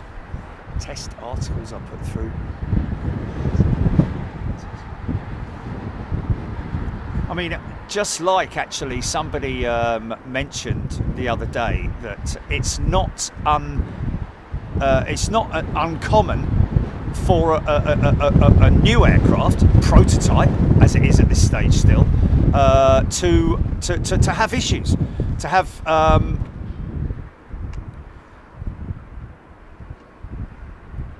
have issues, because let's face it, when Airbus were developing, you know,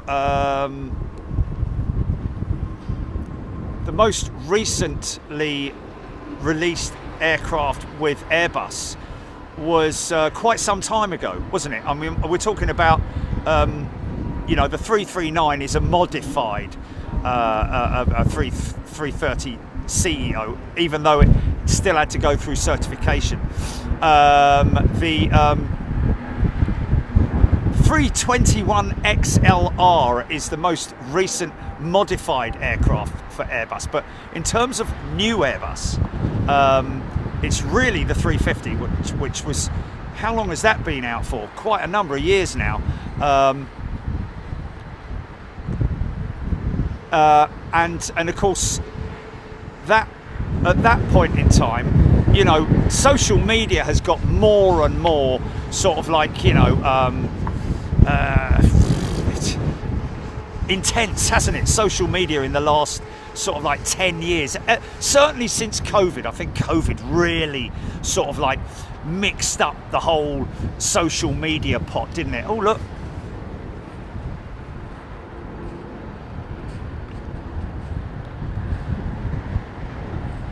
So there's a good chance that that Airbus had their problems with the A350 during testing.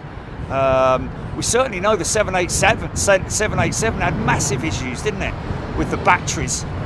I remember somebody telling me up at our ARD, I didn't realise that it was that Boeing had a 787 which caught fire here at Heathrow. I remember hearing of one catching fire when I was, when I was away from the UK, but that was just in the general news. It was always quite interesting. I didn't realise that it was at Heathrow, but it was here for about a year, wasn't it, before they came and repaired it. Boeing didn't want to write the aircraft off because of just to save face. They decided to come and repair it, which was a hull repair, as far as I'm aware, which is pretty crazy, isn't it? Lots more rain an hour away. Well, that didn't really hit me at all, that rain at all.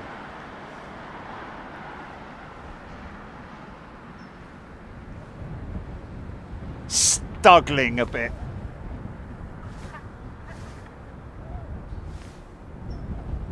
Don't worry, there's nothing on approach, folks. I don't know, there's nothing on the runway. So that's an electrical brake problem there, folks. So they're waiting for the wheel, one wheel or more, to stop spinning. And once that does stop spinning, then up will go the undercarriage. You'll see the main landing gear doors extend. There they go, and up go the gear. So that means that the automatic systems on the aircraft have detected that the wheel has stopped spinning, and as a result, what's going on there? Oh my God! What's happened to Heathrow? Dun, dun, dun. There's nothing on approach, mate. Oh, okay. Well, here's a quick opportunity then. Chile, here's a quick opportunity.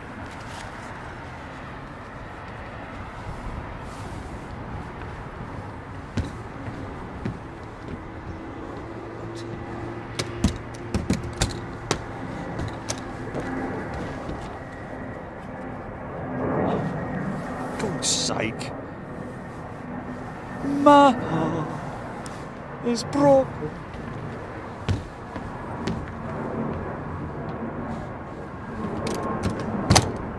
Okay, quickly while there's nothing on approach. Is he still here, the fellow with the letters? Right, just a quick one. This one's going to, oh, I'm going to need to put them in here and read them individually. Okay, right. Okay, these are sticker requests, by the way, folks. So this one's going to Gareth. I better keep them in the right order. Please, Gareth's saying, please can we have 2 stickers? Envelopes supplied. Thank you for the good work and entertainment of the crappy weather days. All the best, Matt. And that's going to, I said Gary, didn't I? But that's the right. No, I.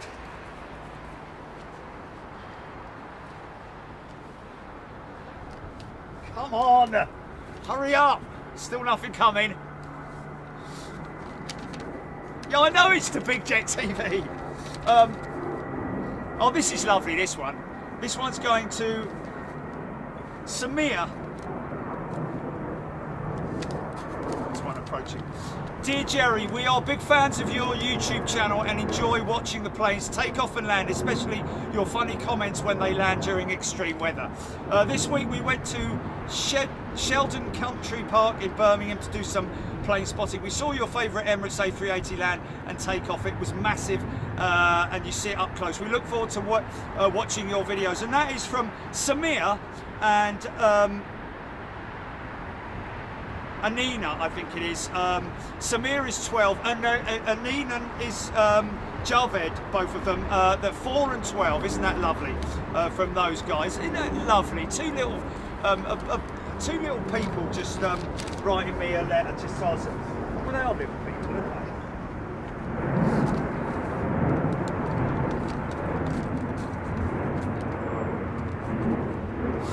Hi Jerry, would it be possible to have a couple of stickers, please? Really enjoy the streams. Great work. Thanks, Rod. I like that, Rod. He's the sort of one when you get down to public. All right, Rod. All right, Jerry. Do you want a pie, mate? Yeah, all right. Go on then.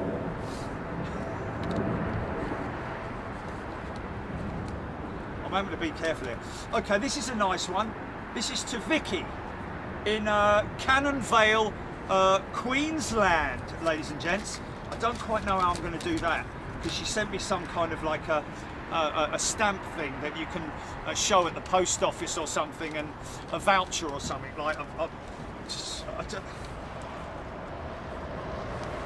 What's that?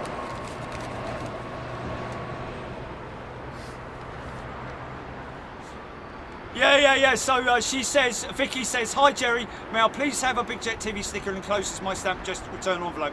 I sincerely thank you and your wonderful team for bringing such joy to my leisure time with your awesome programme. Your knowledge and your sense of humour. Knowledge. I love all that you do, especially the 380 F-35s as well. Fondest regards from Queensland, Australia. On its way to you. Stop laughing, man. I'm trying to do this. I'm trying to get them all in before they're bleeding. Jane! Jane!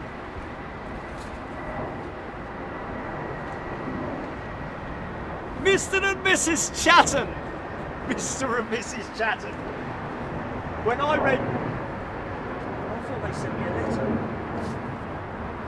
I think of when it was Mr. and Mrs. Chatton, I thought of the two people anyway. Ian Garvith Marshall. Can I get 4 stickers? It costs money, you know. Mick Williamson, EGKA. John Higgins. What was the other fella's name? Jay Freeman and Deborah Elvey.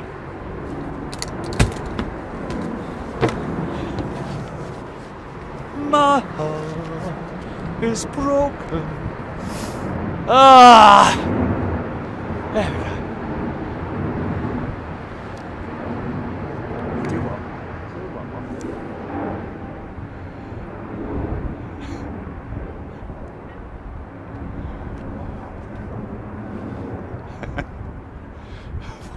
What?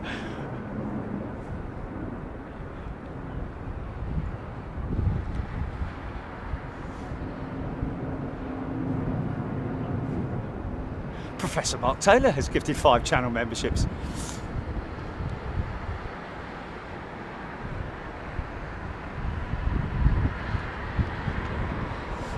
Well, if you do everything at double speed, then that means that you've got more of your life left, haven't you?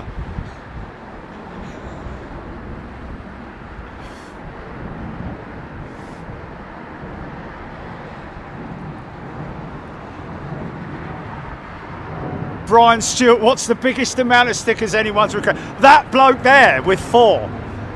God, blimey.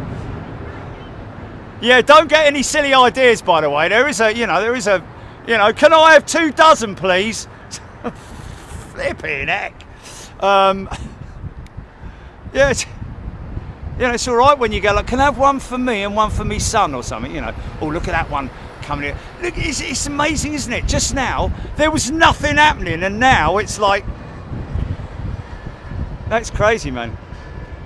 Screaming Amy, can I please have 47 stickers?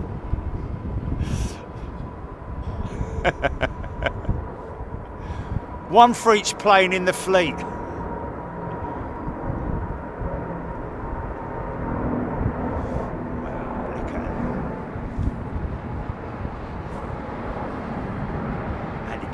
I'm so glad I got that out of the way, because I can put the stickers in and send them off now.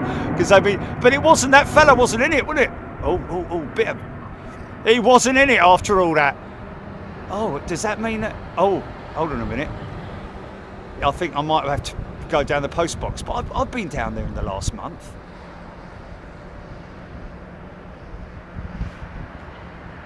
the fella who runs it is leaving, and he's going off to do. I can't do a sort of like Polish accent or anything, but he's going off to do another job in Staines. So I still see him wandering around with his footballer's hairstyle, like with a rubber band and a you know, but he's a lovely fella. But it did take me a long time to explain to him why I wanted to call it box 747. No, you have to call it box number 3. I said, yes, I know, but box number 3, if it comes in and it's got box 747, it goes into box number 3. No, you have to call it box number 3. I'm like, yeah.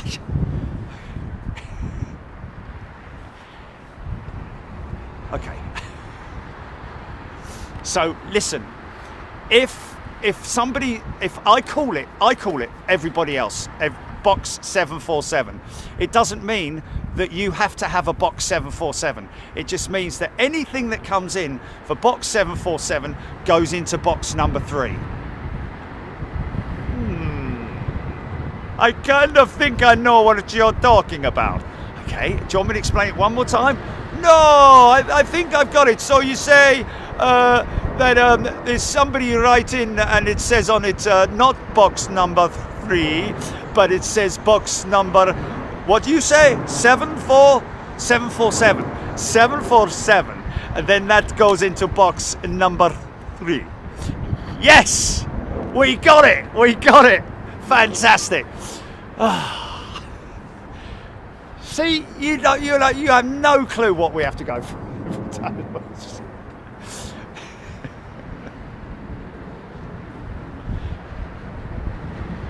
Dracula. He did actually go, I see what you mean. Yeah,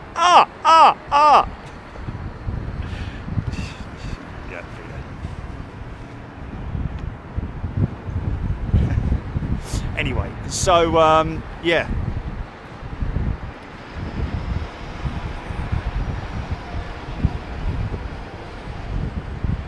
Yes, you did have to be there, Graham. So the fella who wrote in earlier on the chat to say, Jerry, I haven't had my sticker yet, my free sticker yet. John, was it John? His name was John, was it? Okay. Well, was there any John there? Was there any John in that lot? No, okay. Right.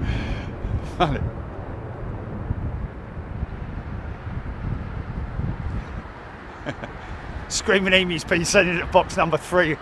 It's like a 400 envelopes that he's sent so far. But anyway, no, it is box 747, Staines on Thames. Very important that you, actually, to be honest with you, if you put PO box 747 and the postcode UK, it'll get there. Listen to those XWBs, man.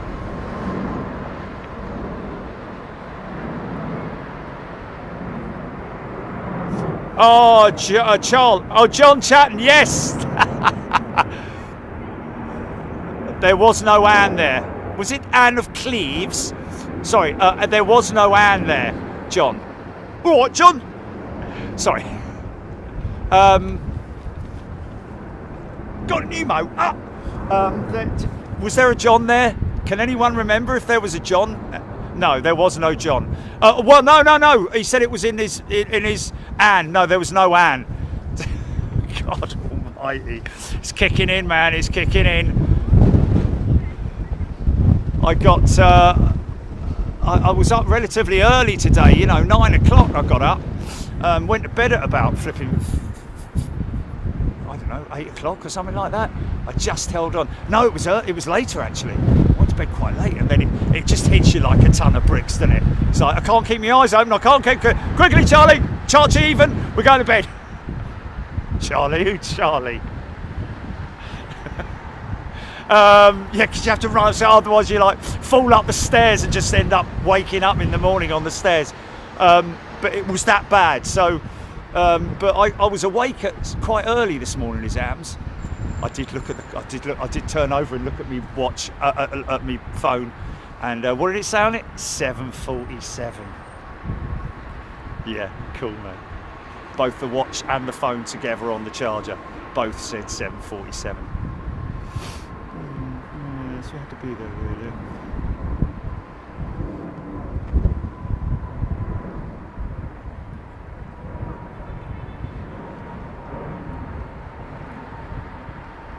Asiana, nice. Screaming at you, yes.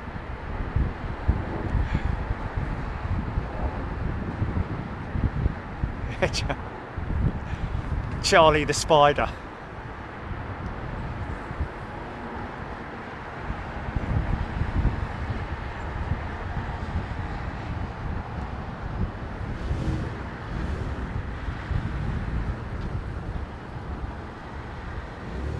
Yeah, there we go, Mrs. Tigger. Miss Tigger, 1965. That's actually what I thought. When I went to bed, when I was sitting there watching the TV last night, I was like, blimey, this time yesterday, I was filming planes.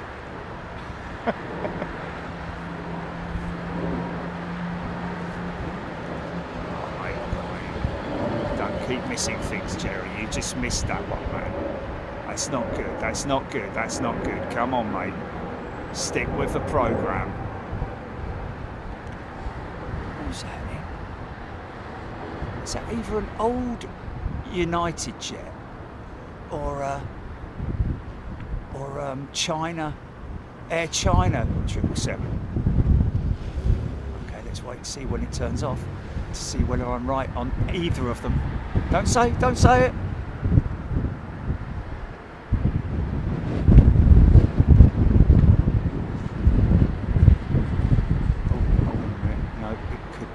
Yeah, no, I'm going United. I'm going old United 777-200. It is Air China! Hooray! I did say that, didn't I? I did. But I kind of called it. I shouldn't have called it that.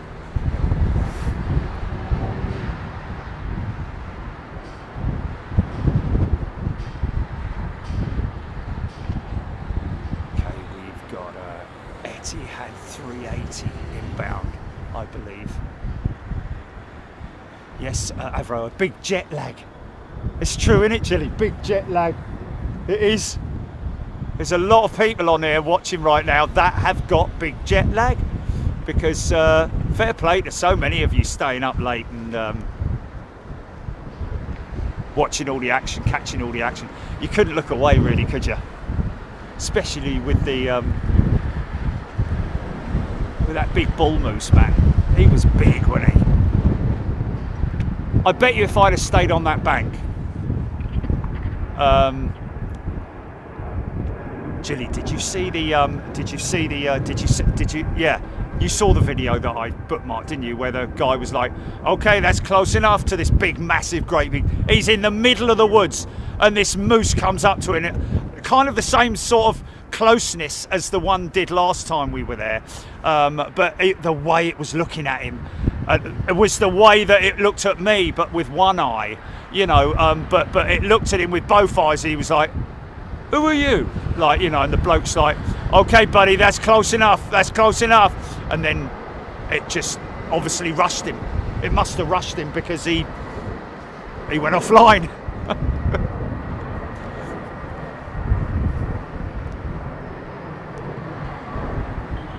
You know, the good thing about that is that if you are in a wooded area, all you have to do, I know it might look a bit like Benny Hill, but just keep running around the trees.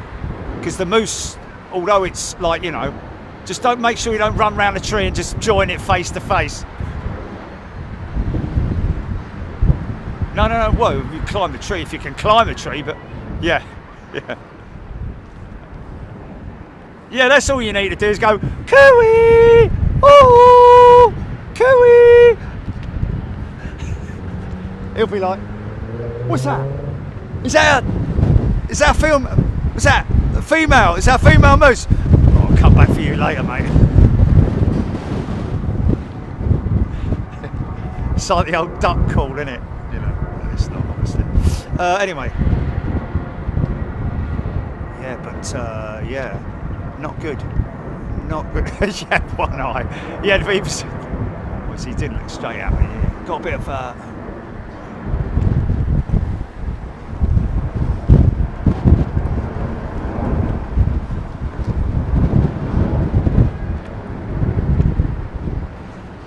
no, it's gone off again. Yeah, I don't like this thing. A220.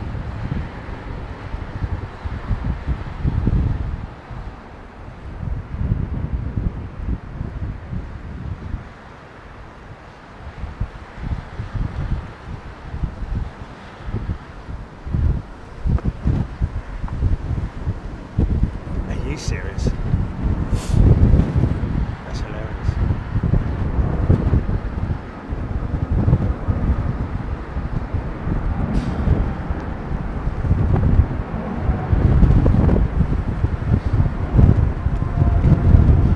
It was a 777, wasn't it? BA's, it was a 200, wasn't it? It was a 200. Was the captain's name really Coward? Captain Coward? Is that true? Really? Well, he certain wasn't a bleeding coward, I'll tell you that for now. Barbara Siegel looking forward to Anchorage this Wednesday. The replay, that is, ladies and gentlemen. I'm not going back. What time's my flight tomorrow, Gilly?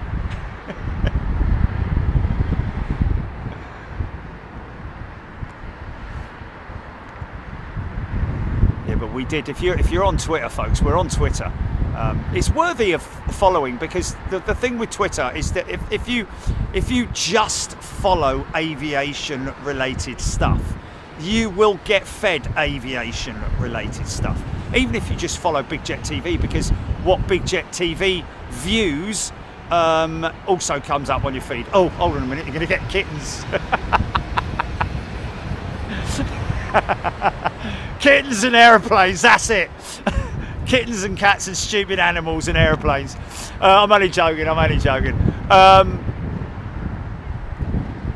Yes, indeed, yeah. Anyway, so, yeah, it's worth it though. I put up a post yesterday of just one example of a 747 departure out of Anchorage with Polar's 747-8 freighter. Unbelievable departure, man. I mean, it was a hard call because the Nippon jet after it was just as spectacular, but the wing floof was just out of this world, man.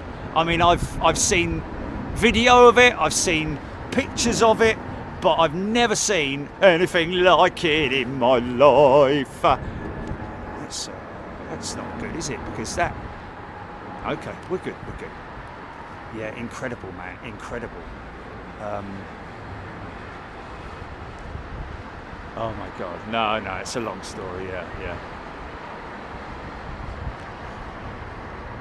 Yeah, so I get to the desk at Anchorage, and the lady, I thought that because I don't know if people that you're aware of who were watching knew about the fact that even members who watched Anchorage are perhaps not aware that my check-in bag didn't arrive in Minneapolis.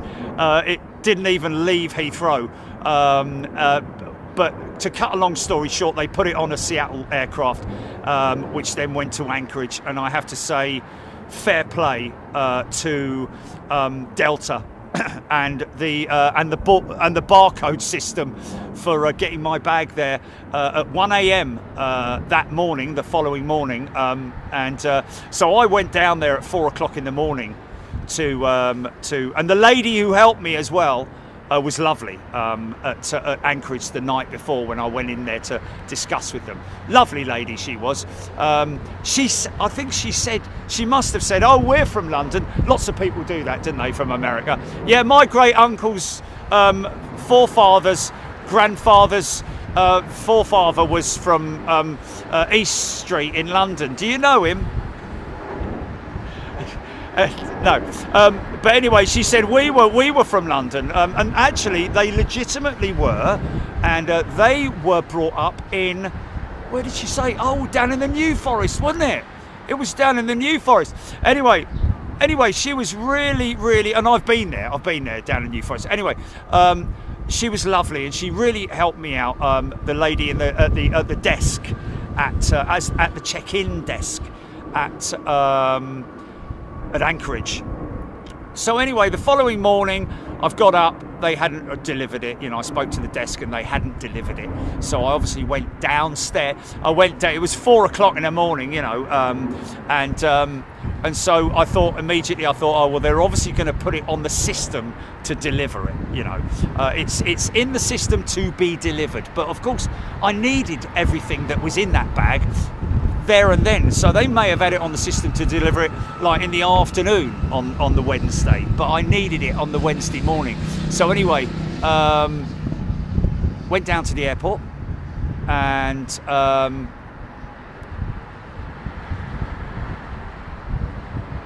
they weren't open at the normal place. The other lady, she was there, wasn't she? Oh no, hold on a minute. Yeah, that's right. Sorry. So I got to the check-in desk the next morning, and it looked very much like. Oh no! This is two different things, isn't it? Sorry. Yes. So I've got to the place, and she's very kindly helped me out. Got my bag. We've got the bag, and anyway, she was lovely. She was wearing glasses. You know, she had, you know, a familiar face. You know, the kind of like a nice lady face. Sorry. But anyway. So that was that. Got the bag, did the 2 days streaming and all that, and etc. So then on Friday, when I went to check in, and I said to Gilly, oh, I wonder if the nice lady who helped me is doing the check-in today. And as I was walking up to the check-in, I said, oh, she is. So anyway, I've got up there. And I said, hello, how are you? She says, I'm fine. Are you checking in? I'm like, yeah. Thanks so much for the other day. And she says, what was that then? Well, when you helped me with my bag and all that. She says, oh. She says, she said that was probably my sister. I said, no, you're joking, isn't it? Yeah, I thought she was like, oh yeah, it's my sister. But no, it really was her sister. They must have been almost identical twins or something. But anyway, so her sister helped me with my bag, and she helped me with the check-in. Anyway, she said, I'll have to come to you in a minute because I'm helping these people over here do their check-in with all their frozen fish and horses' hooves and things. Anyway, so I was like, okay, fair enough. Anyway, one of her colleagues was next to her, and you know, when you check in, sometimes you're in a little bit of a kerfuffle. You know, your passport's in one pocket and your phone's in another and your wallet's in the other, and sometimes things overlap and all that kind of thing. Anyway. So I'm standing there, and her colleague to her right says, "Oh, I can help you now. I'm not going, oh, okay, thank you very much." Anyway, so I went round there, put my bag on the scale, which was bleeding heavy. I looked at it, it was like 28. No, it's 32 kilos or something like that. I don't know what my allowance was, but it was blooming heavy. Anyway, so I've obviously given her my passport. Oh, no, I said, you've got my passport, haven't you? Because she's getting, oh, no, I haven't, no, and her friend, the lady whose sister, blah, blah, blah, she's handed over the passport to her, you know. And obviously I'm just sort of like, I'm talking to Jilly as well at the same time here, so I'm not concentrating on many different things at once. Anyway, so the lady's helping me out, and I'm sort of like on the phone to Jilly. I'm maybe looking at my phone or something, I don't know, and I could see her sort of like stalling, waiting to talk to her friend, like, you know, and I thought, oh God, I'm going to get done for the bag. She's going to do me for the bag, because sometimes they don't. Sometimes they don't care, you know, if it's a few, even a kilo overweight or whatever. But some people are really, oh yeah, the man bag incident, Jilly, the man bag incident. But anyway, yes, it's before and after, isn't it? No, it was on the way back. But anyway, I'm standing there and I'm talking to Jilly, and she's gone, okay, well, there we go then, and she's handed me the baggage receipt, and I've gone, But just put this one in the back of your mind, that she at some stage, because I was talking to Jilly, I obviously didn't take notice of it, but she did give me my passport back. She gave me my passport back right at the beginning, after she checked me in. Oh yeah. But so I've said, oh, do you want a hand with that? Because she was a very frail lady, very frail. And there's no way that she was going to get my bag from the scales onto the tramolator, which is behind her, you know. And I've gone, here, let me give you a hand with that. And I've walked behind the desk and I've picked my bag up, put it on the tramolator. She's gone, wheels up. I've gone, hey? She's gone, wheels up. I'm like, what, hey? Well, she turn it over. I'm like, oh, right, okay. Oh, that's why they keep throwing it on its back. Not because they're just lazy and just like, what? Anyway, so I've gone round the front of the thing and I've gone, obviously, like you do, you check your pockets and all, like, right, make sure I've got everything. Right, okay, hold on a minute. Wallet, phone. Jilly, where's my passport? Jilly, passport. Sorry, I don't think you gave me my passport back. Oh, I think I did, dear. Well, I'm checking everywhere here. Like, let me just 3 check, 4 check, 5 check. In my man bag, where I normally put it. You know, I'm like, it's not in my man bag. I thought it was in my man bag because I always put it in my man bag. And I'm like, oh no, getting panicky, getting a little bit sweaty on the forehead. You know, like, oh flipping, actually, this is not good. This is not good, mate. Can you imagine? I was going to the embassy in my head and everything. You know, I was like, this is not gonna, please. Anyway, I'm looking, and she's like, and we're all looking, and we're taking all the computers out and the bits and bobs and like keyboards and picking everything up off the desk. I'm like, are you sure it's not down? It hasn't fallen down there, is it? Oh, you didn't? And Jilly's like, are you sure you didn't leave it on the bag when you put it on the tramolator? I'm like, oh, for God's sake, don't add more into it. You know, like just running through the flipping. Anyway, but anyway, I'm like, really? And so her colleagues got involved. The nice lady whose sister, blah blah blah. She's got involved, and we're all looking for it, like, and there's customers all queuing up and everything. I'm like, oh my God, Julie, there's people coming here and they're waiting to check, and she's like, check everything. Have you checked everything? I'm like, I'm checking everything. All my oh, hold on a minute, here it is in my pocket. It was in the pocket that I had checked at least 5 times. Anyway, it had made its way into the very sort of like back of my pocket. Turkish start. But the man bag incident was hilarious.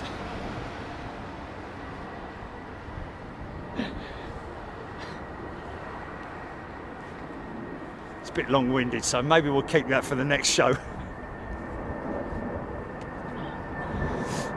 But it was crazy, wasn't it? Oh, here comes another one. Look. He's got his carrying little wheelie bag. Yeah. It's a good backpack, yeah. Oh, look, he's got his little man bag on, yeah. Did you get stopped? No.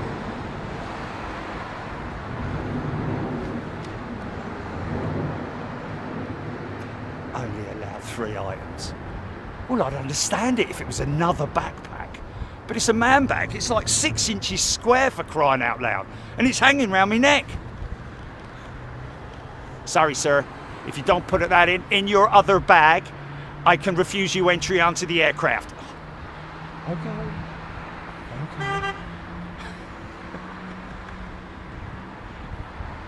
It's a flipping tiny little bag. I know, sir, but FAA regulations state that you can only have 2 items to carry on the aircraft. Okay, fair enough. I do. It's a tiny little bag. Okay, fair enough. So I sit down, and here they all come on. Geezer there, you know, wheelie bag, backpack. Exactly the same layout that I've got with me bag, backpack on me bag, wheelie bag. So it's all like one piece, you know, blah blah. And a little man bag round me neck, you know, like a lady's handbag. And that's what Jilly was like. Well, hold on a minute. What about the women who's got handbags and got the other 2 bags? What's going on there? I don't know. I really don't understand it. I mean, my man bag didn't look any different than the other fellas' man bags. There's a lot of words of man bags going on, isn't there? Anyway, I think I might get a different design one. You know, one like one of those pouchy things that you get, you know. rather than an actual square one.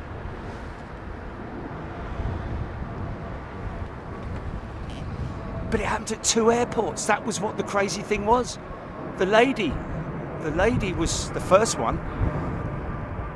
Can you just put that in your bag, please? Put what in my bag?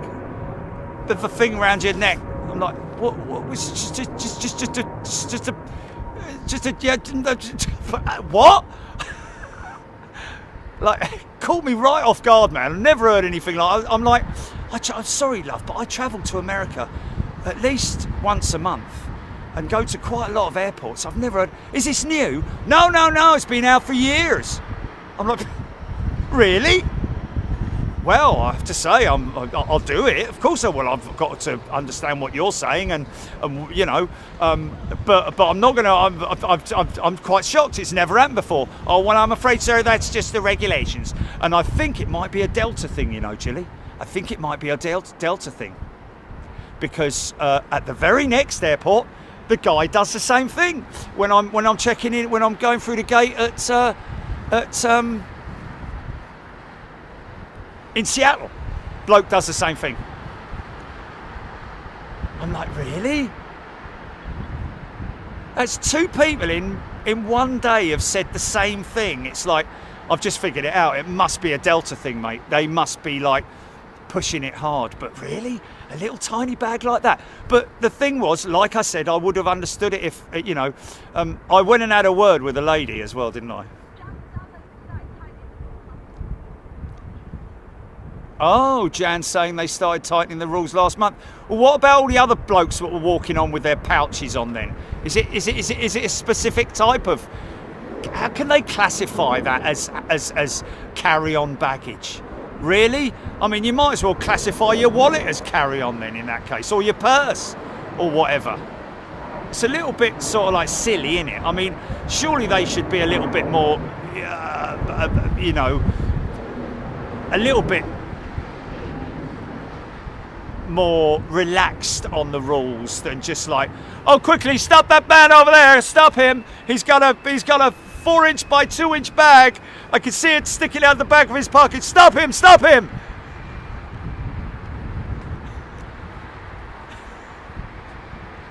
Honestly, I just I fully understand that, you know, you are restricted in a lot of ways, especially on the internal flights in the US, because, you know, there's very restricted. It's very restricted to space on the aircraft, on the internal flights, that is, because they are high capacity, and normally more often nowadays people do carry more than one piece of hand baggage, but normally they're quite big. It's like a little suitcasey thing, you know, or a backpack maybe. You know, that's pretty standard par for the course. And that's 2 pieces of hand baggage, isn't it? And sometimes the Americans will say, and the English as well, you know, if you want to, we won't charge you any extra for booking it in, because people will think, oh, you're going to charge me extra, you know, but we'll put it on the bottom of the in the bottom of the aircraft if you check it in as hand baggage. And some people leave them at the. Sometimes you've got no choice. I've had to do it once with the Bond once, when I had to let them put the Bond in as hand baggage. But generally, I carry all the technical equipment with me, you know, just to be safe, because that's the the most important thing. Obviously, in the main check-in bag are the sticks and the head of the sticks, which is bleeding heavy.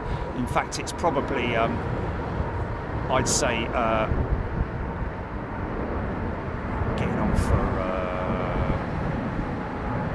half the weight maybe of the bag. Pete Mitchell Aviation, it's a brand new member. Welcome, Pete. Have I missed anyone else while I've been jabbering on? Sorry, folks.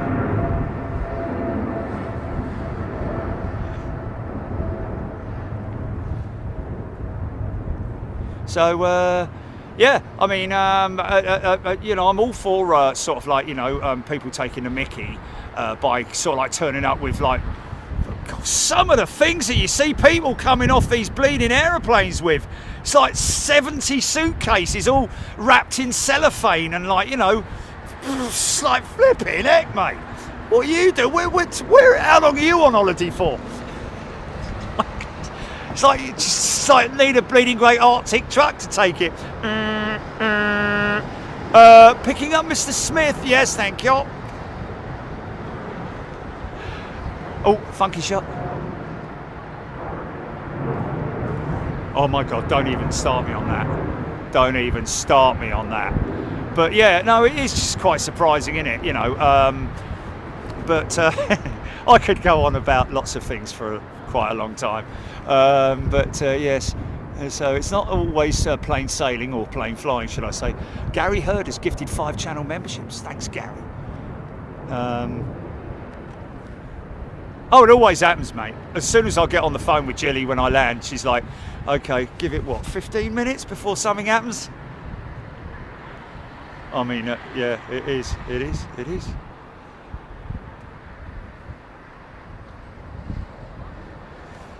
Yeah, but in all seriousness, if it wasn't for Jilly, yeah, a lot of the times, sort of like, not just getting me out of it,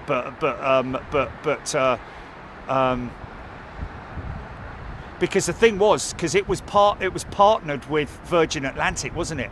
So if it had been Virgin Atlantic, the chances are they may have sent me an email saying, we're very sorry, your bag didn't make it. Because I've had it with BA before, where I get an email, you know, sorry to say, your bag didn't.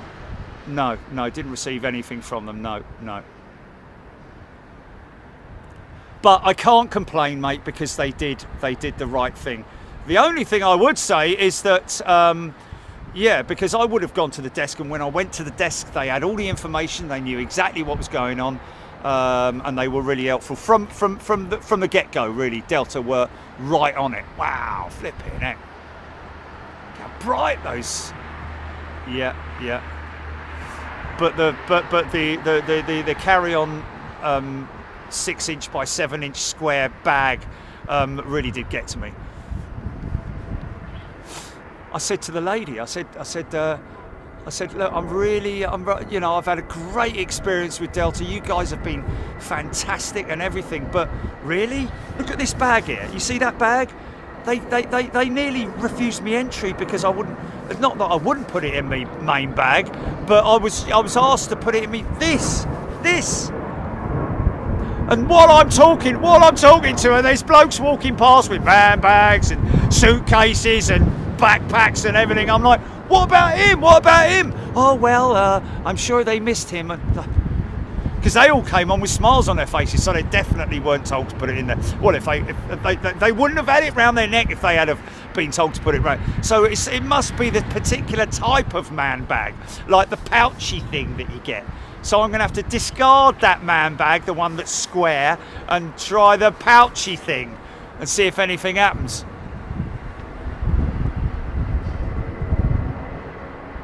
No, that's my emotional carry-on pouch. I have to have it round my chest. It has to stay there. It's got a little animal in it, and he's my emotional thing. If I don't, yeah, emotional support bag.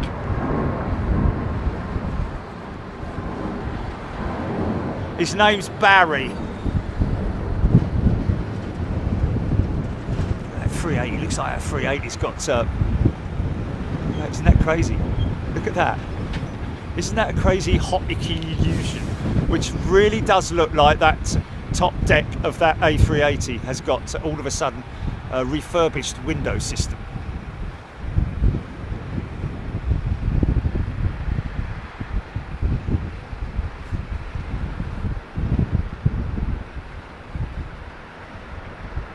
Some people are just a little bit more strict than others, aren't they?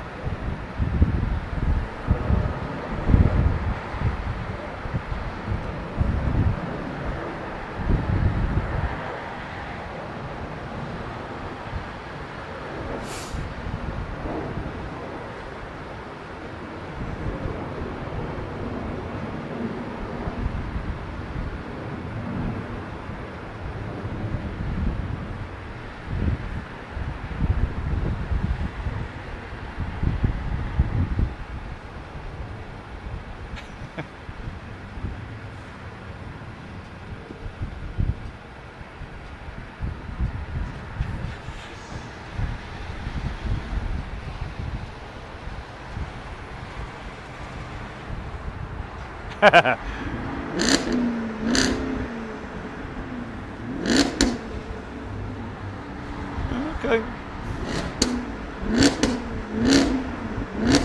Fair enough. I'm going to call that as an Audi. I'm going to call that as an Audi. Let's have a look. Oh no, it's Jag. It's Jaguar.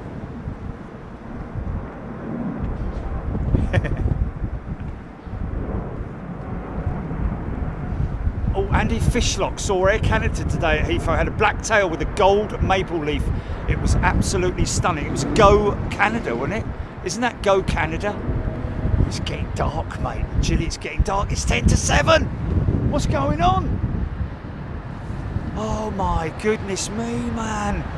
Okay, next show's going to have to start earlier, folks.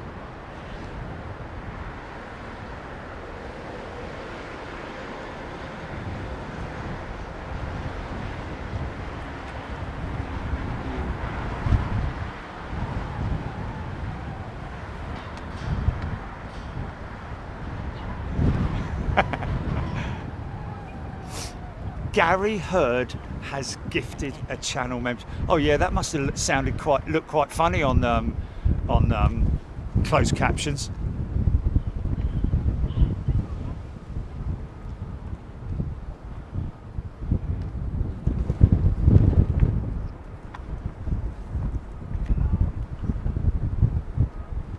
Thanks, Gary.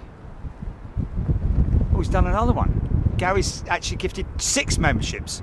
Sorry, Gary. Thank you, mate. Much appreciated. Jazz, indeed. Winter is coming. It's not even 7 o'clock, and look, all the lights are on, man. All the lights are on.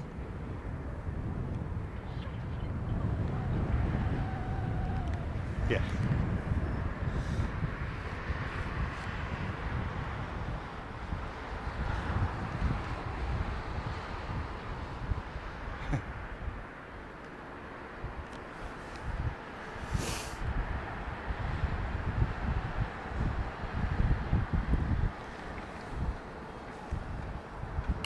Williams, KK3 in about 30 minutes. KK3, or is that a mistype? Vince J. Powley has gifted a channel membership. Thank you, Vince. KBA Exine, KBaxian, KBA Zian. Welcome back to Premium. EK3, sorry, right, okay. Oh, we're going to get 30 minutes, mate. Are we going to get 30 minutes? I think we should, because last night when I looked out the window at 7 o'clock last night, it was still this kind of light, but it's got very dark all of a sudden. Is that because I was talking for so long? Okay. Alex, can you just recap the story? I've missed part of it.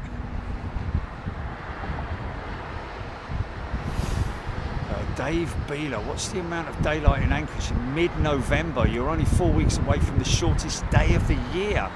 Good point. Check that, GP. Maybe do a check on that. Pan Am Toddler.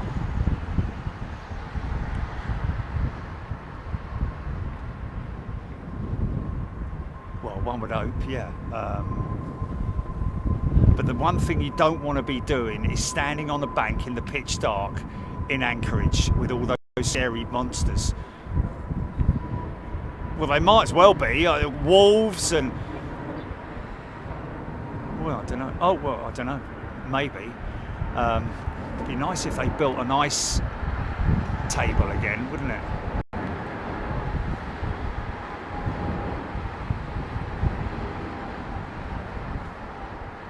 Six and a half hours of daylight in Anchorage mid-November, 1-2 crisp. There we go. Thank you, sir. 142 crisp. Sorry. Thanks, mate.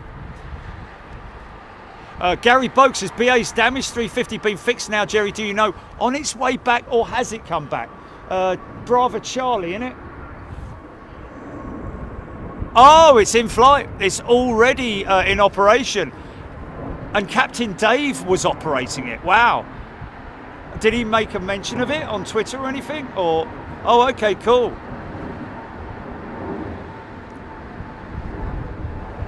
Very funny. It was lunchtime when that story started. 350 BC still in maintenance? No, question mark, Kelvin. No, we're just hearing now that it's in operation. BA did mention to me that it should be in operation by the end of the month, and what have they done? They've gone and done it. So obviously it needed to be painted, the tail section, or the horizontal stabilizer section. It's basically a anti-corrosive paint that they use, but not just anti-corrosive, but UV protective paint that they use on the flight surfaces. Went out to Toulouse on the 25th, yes indeed. That's that special livery 737. Look, they've got it all lit up. That's quite nice, isn't it?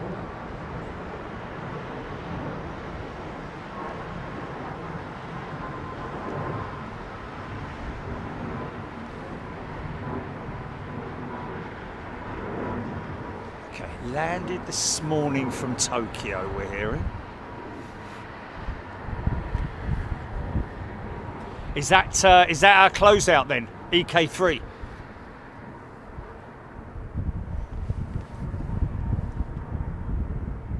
Beverly George, there we go. Landed this afternoon from Tokyo. Thank you, Beverly.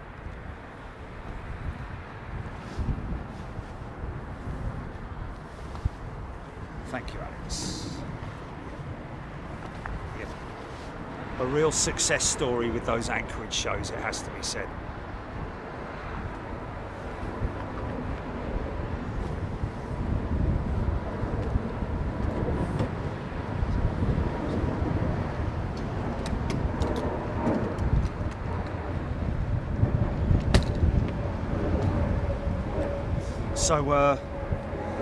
So John and Anne, I will go down to the PO box tomorrow morning, and I will hopefully see your envelope there. Otherwise, I can't imagine. If he said it was a month ago, didn't he?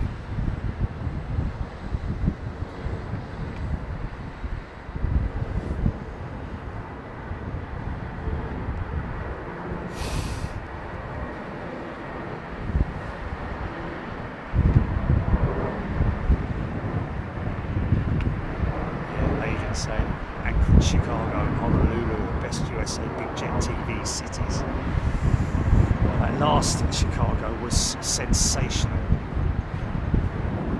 Tommy Thompson has gifted. Oh, did he change it from Thomas? I said change it to Tommy, didn't I? Tommy, thank you, mate. He's gifted a channel membership. Tommy Thompson.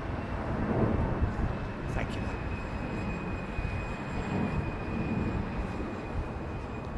Sanjeev Bagga has gifted a channel membership as well. Thank you, Sanjeev. And Michael Painter is the recipient of Sanjeev's gifted channel membership. Ethiopian being taken to gate.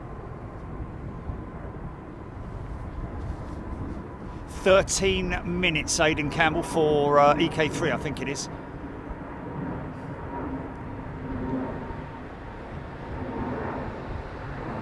Oh, why have you gone all quiet, Julie? Full volume, so not quite listening now. Oh, blimey, that hurt. There we go. That's better. Now I've got to turn you. Now I've got to turn you down. So.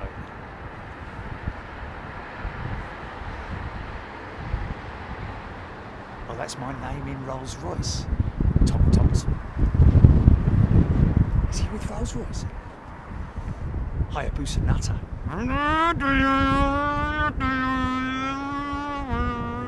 Gifted a channel membership. Gary Hurd, he's gifted a channel membership. Thank you, Gary. Michael K, beautiful plane, the 350, isn't it just? Ellen M, Anchorage, daylight, November. Around 9:20 AM to 4 PM. Wow, 9:20 AM. That's really late, isn't it?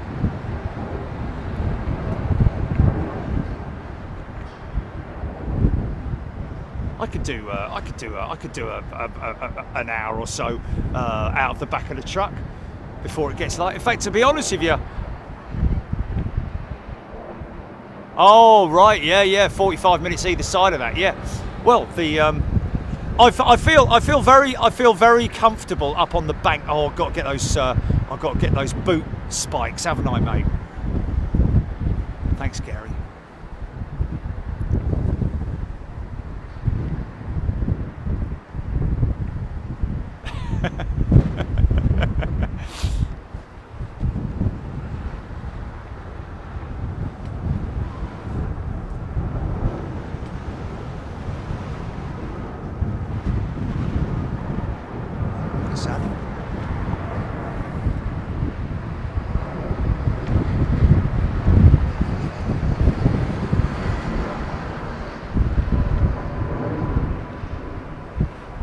One of the road trips was about an hour, wasn't it, when I got this?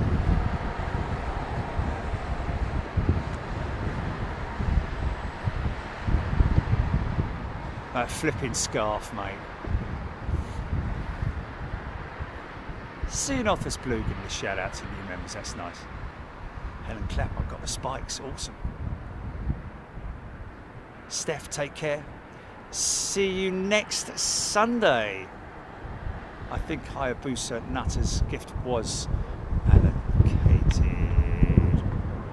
H-Dot asking that question. Kirsty Stevenson, thank you, Kirsty. That's gifted a channel membership. Thank you so much, Kirsty. It's quite interesting that it wasn't allocated, Julie, because Kirsty's was allocated immediately to Johnny Annan. Okay, just hang tight, Hayabusa Nutter. Pull back on the throttle a bit.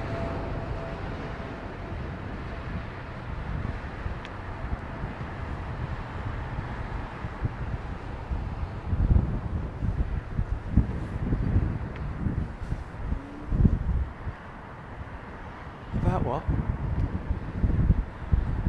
No.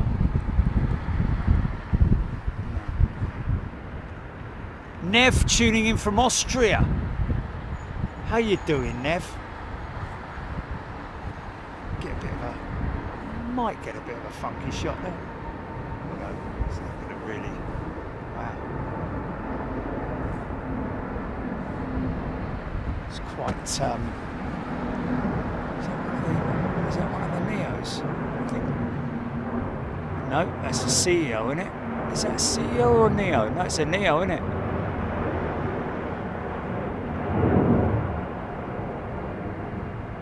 Yeah. Smoother sound on the big fan Trent 7000 compared to the old Trent 700s, which, to be honest with you, I love the sound of the old Trent 7s.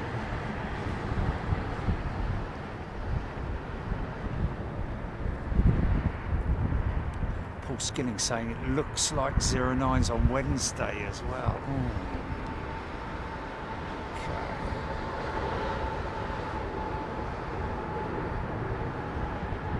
Oh, we've got a retirement flight on Wednesday, folks.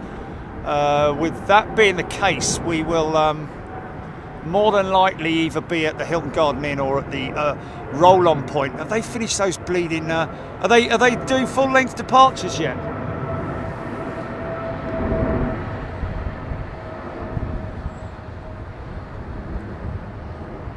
Just have a look on radar, Jill. Okay.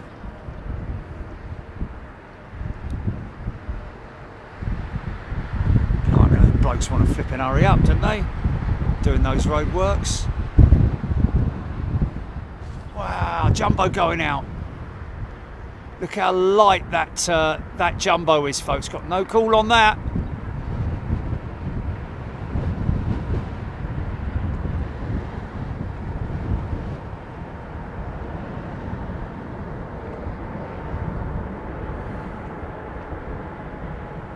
we've seen that plane last Wednesday and possibly last Thursday and today twice.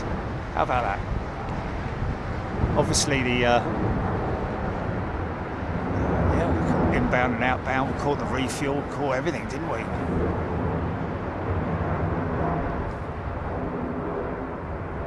Barbosa saying that is CX8.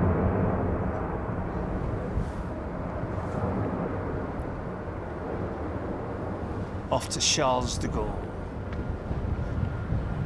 Rosie Wilkin. Hello, Rosie.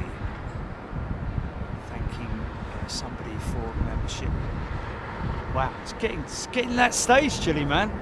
It's getting really dark now, man.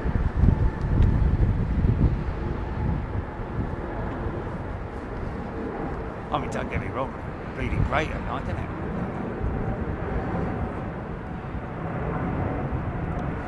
Emphasizing the flashy lights and things, you see.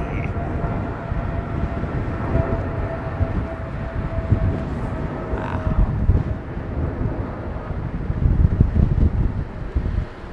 See the heat pouring out the side of those engines, man.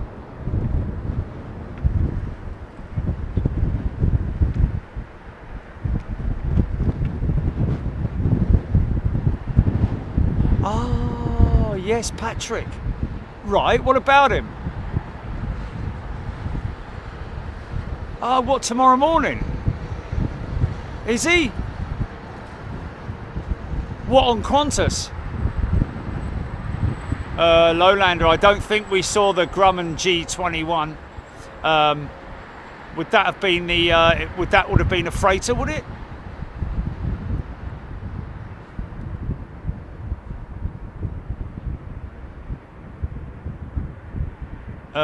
We haven't had any email from Patrick, folks. Check spam, GP. I always check my spam every day and there's nothing in it.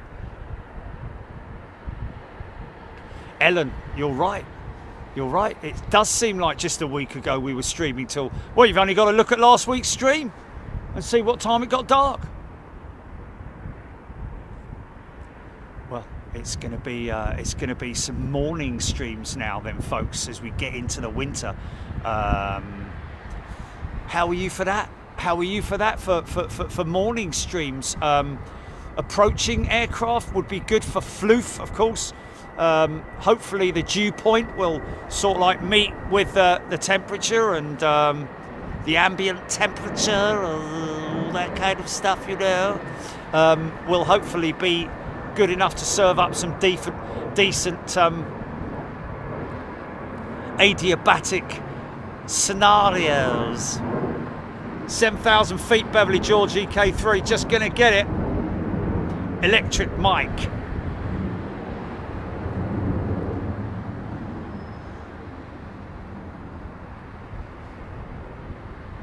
Beverly George, morning is good. Morning has broken. Oh, funky shot. Nearly. Yeah, you can all, you know, stay in bed for a comfy, cosy morning with cocoa or coffee or soup or something. Rubbish mechanic really enjoys the cold, early winter arrivals. Well, you know, there you go then, folks. If you've got a decent enough notification warning from us about what time we're going to be on, then you know, I'll go out there and I'll brave the cold for you, because I know that it's going to deliver some incredible visual effects. But it's the fingers. You'll see, it's the fingers. Look at that. Look at that line there, man. Look at it. How precise it is. 3 degrees, ladies and gentlemen.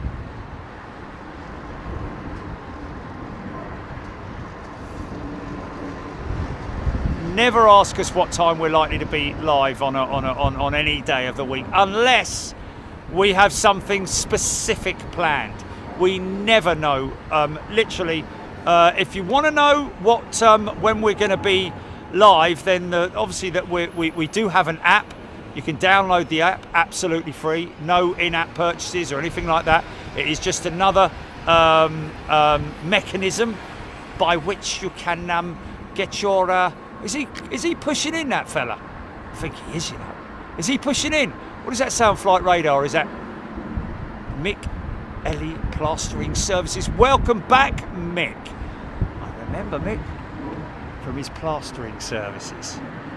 I think that is an optic illusion, and he's actually joining the very back of the stack there. It's probably about 10 miles away from it.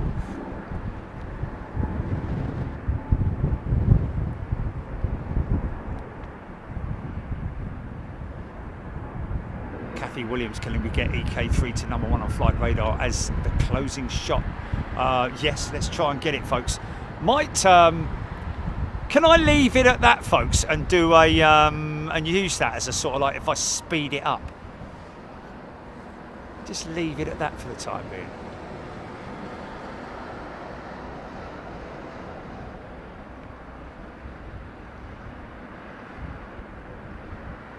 Trish, good morning to you. Black Hat. 3 degrees precisely, ladies and gentlemen. All controlled by the instrument landing system, which is like a laser, literally.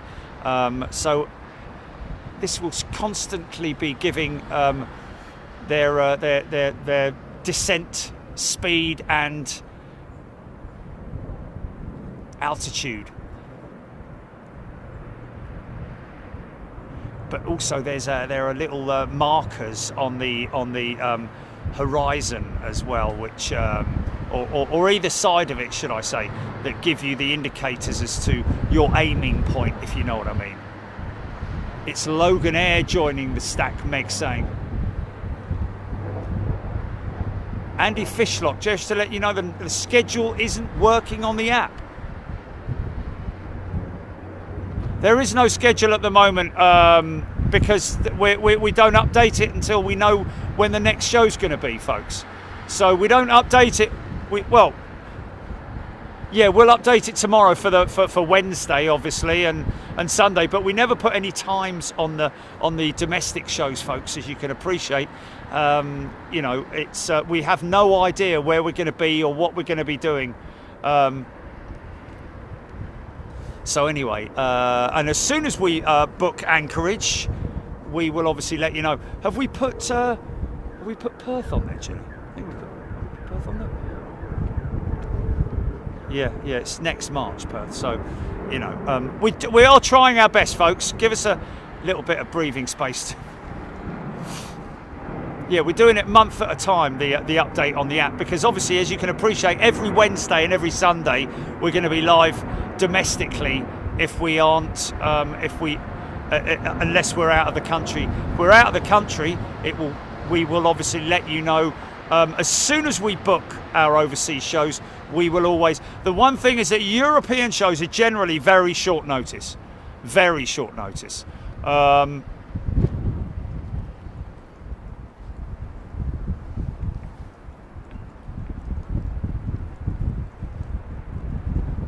Where's that? Where's that?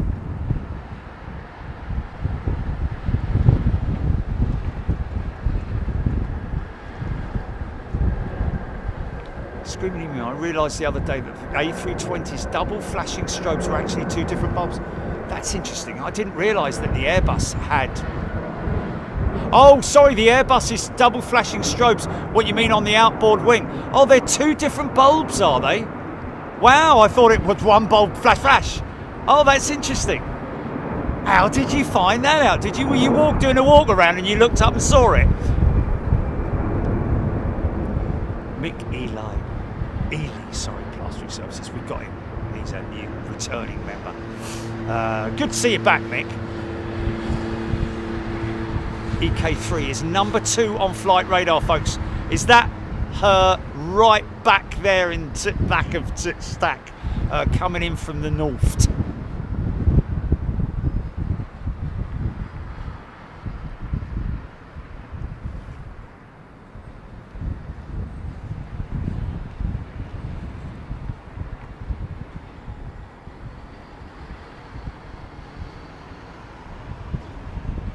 Aidan Campbell, 6 in the queue with EK3 joining right at the back. 1, 2, 3, 4, 5, 6. Okay, so the one that,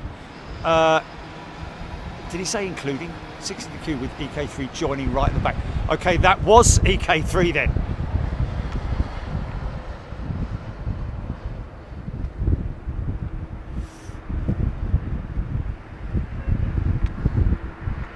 People liking that, even though I'm holding it on the shot. People are still liking it. Oh, I'm hearing that EK3 may be going rogue on the southern runway. Oh. Cathay saying she's joining the back of the stack.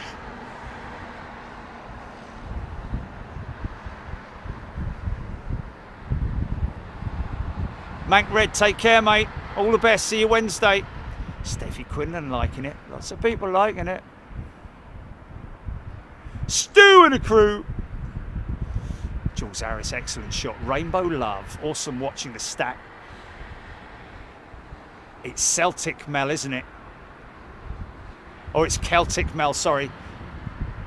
Hayabusa Nutter loving it as well. So watch when we speed this up, folks. I'm going to do, in editing term, what is called a ramp. Craig Garcia. Thank you, Craig. That's a very kind thing to say to Jilly. Well, it's our system, isn't it? I do have a say. Sometimes I sometimes come up with ideas.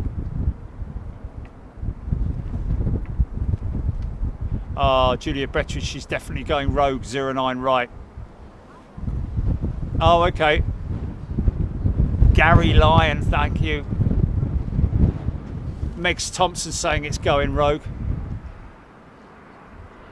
Yeah, but if she's further south than she is, if you know what I mean.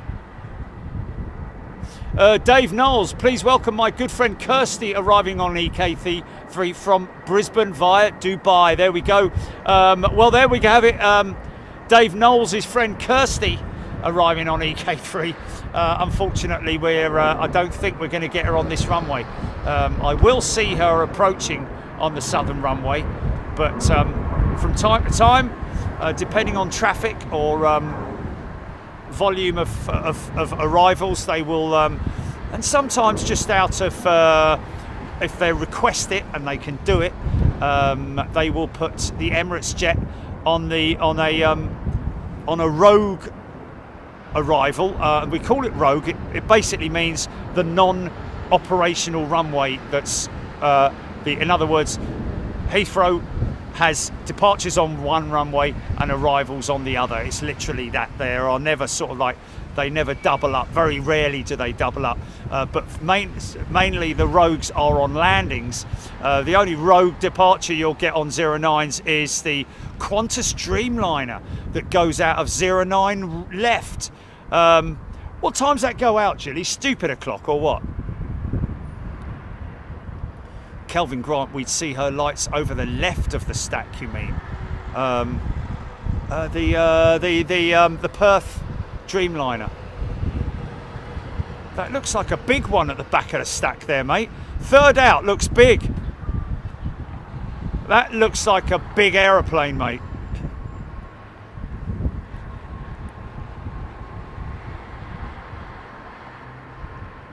Thank you, Leonard. Yes. EK3 with Kirsty on board is landing right now as we get a G90 startup. Thank you, Screaming Emu.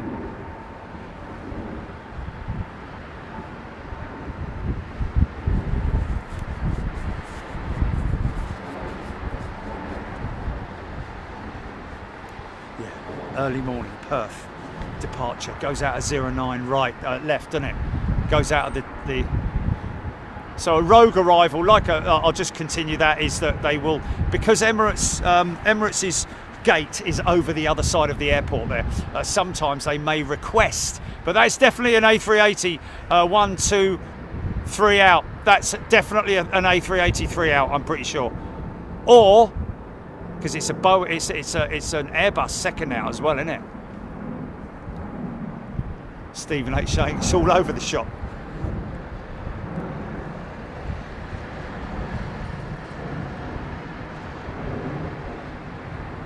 She's not going rogue, folks. She's still number 2. Let's get her to number 1. Open up your Flight Radar 24 app, folks, because the guys at Flight Radar monitor what's number 1 and so on and so forth. So they could be watching right now. Good bunch of chaps and chapesses at Flight Radar 24.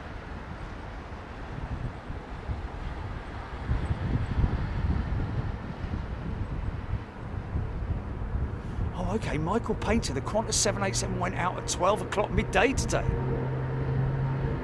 Okay, we'll keep an eye on that. Let's keep... Oh, is it?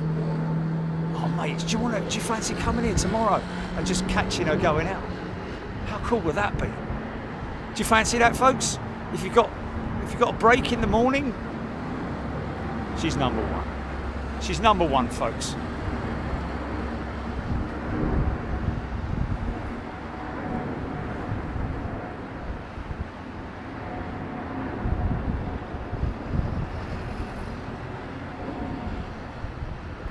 Thank you, everybody. She's numero 1. 777 now. My grandson Asher comes into the room and noticed Big Jet TV was on and said to me, "Hey, Papa, look at the big old 5-door." Because he knows I love triples. There we go. Oh, 27s tomorrow, Paul Skilling saying. There we go. It's blown that out of the water then, isn't it? Oh, really? What, tomorrow? Oh. Crosswind. Is this it now? Is this EK3 now? Looks like an Airbus, and it's a big one. It's a double flasher. Oh, she should light her engines up, man.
That's hilarious. Has it landed somewhere completely different then, has it, on Flight Radar 24? Bedfont Lakes or something. Or the M4, maybe. Just taxiing through Staines High Street as we talk.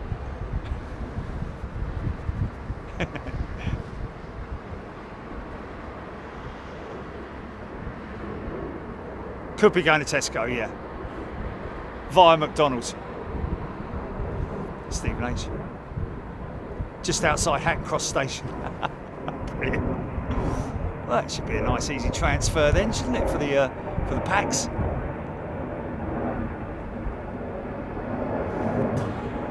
Yeah, all systems glitch. Especially something as sophisticated as Flight Radar is always going to glitch. Luckily, not for the I'm guessing that the transponder reading that they get on Flight Radar 24 is not the one that the ATC see, because obviously ATC would be like, where are you going, mate?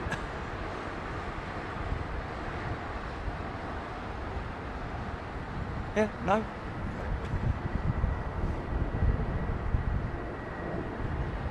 Megs Thompson landed at Stanwell, now going to the hospital park. Mick Ellie plastering services, Stanwell Road. Brilliant. It's going down Stanwell Road. Is it Eli or Ellie? How would you pronounce that? Eli or Ellie? Ross G. Mark Barr, yes. See you all tomorrow. Possibly. Might be windy tomorrow, folks. Tommy Thompson! Trent 900s. So this is a Trent 900 shod 380 with Emirates. They've got both the GPW powered jets and the Trent 900s. Oh, airline photo. It's ADSB on flight radar. There we go. So it's a completely different system. Right. Currently heading for Staines. Sasha McCarthy is normally down to the flight crew. Namely the captain, really, who you know, some pilots like to have a fully lit aircraft, other pilots don't really give a damn. Some company policies are such that they don't require it. Right, well, there we go then, ladies and gentlemen. I shall be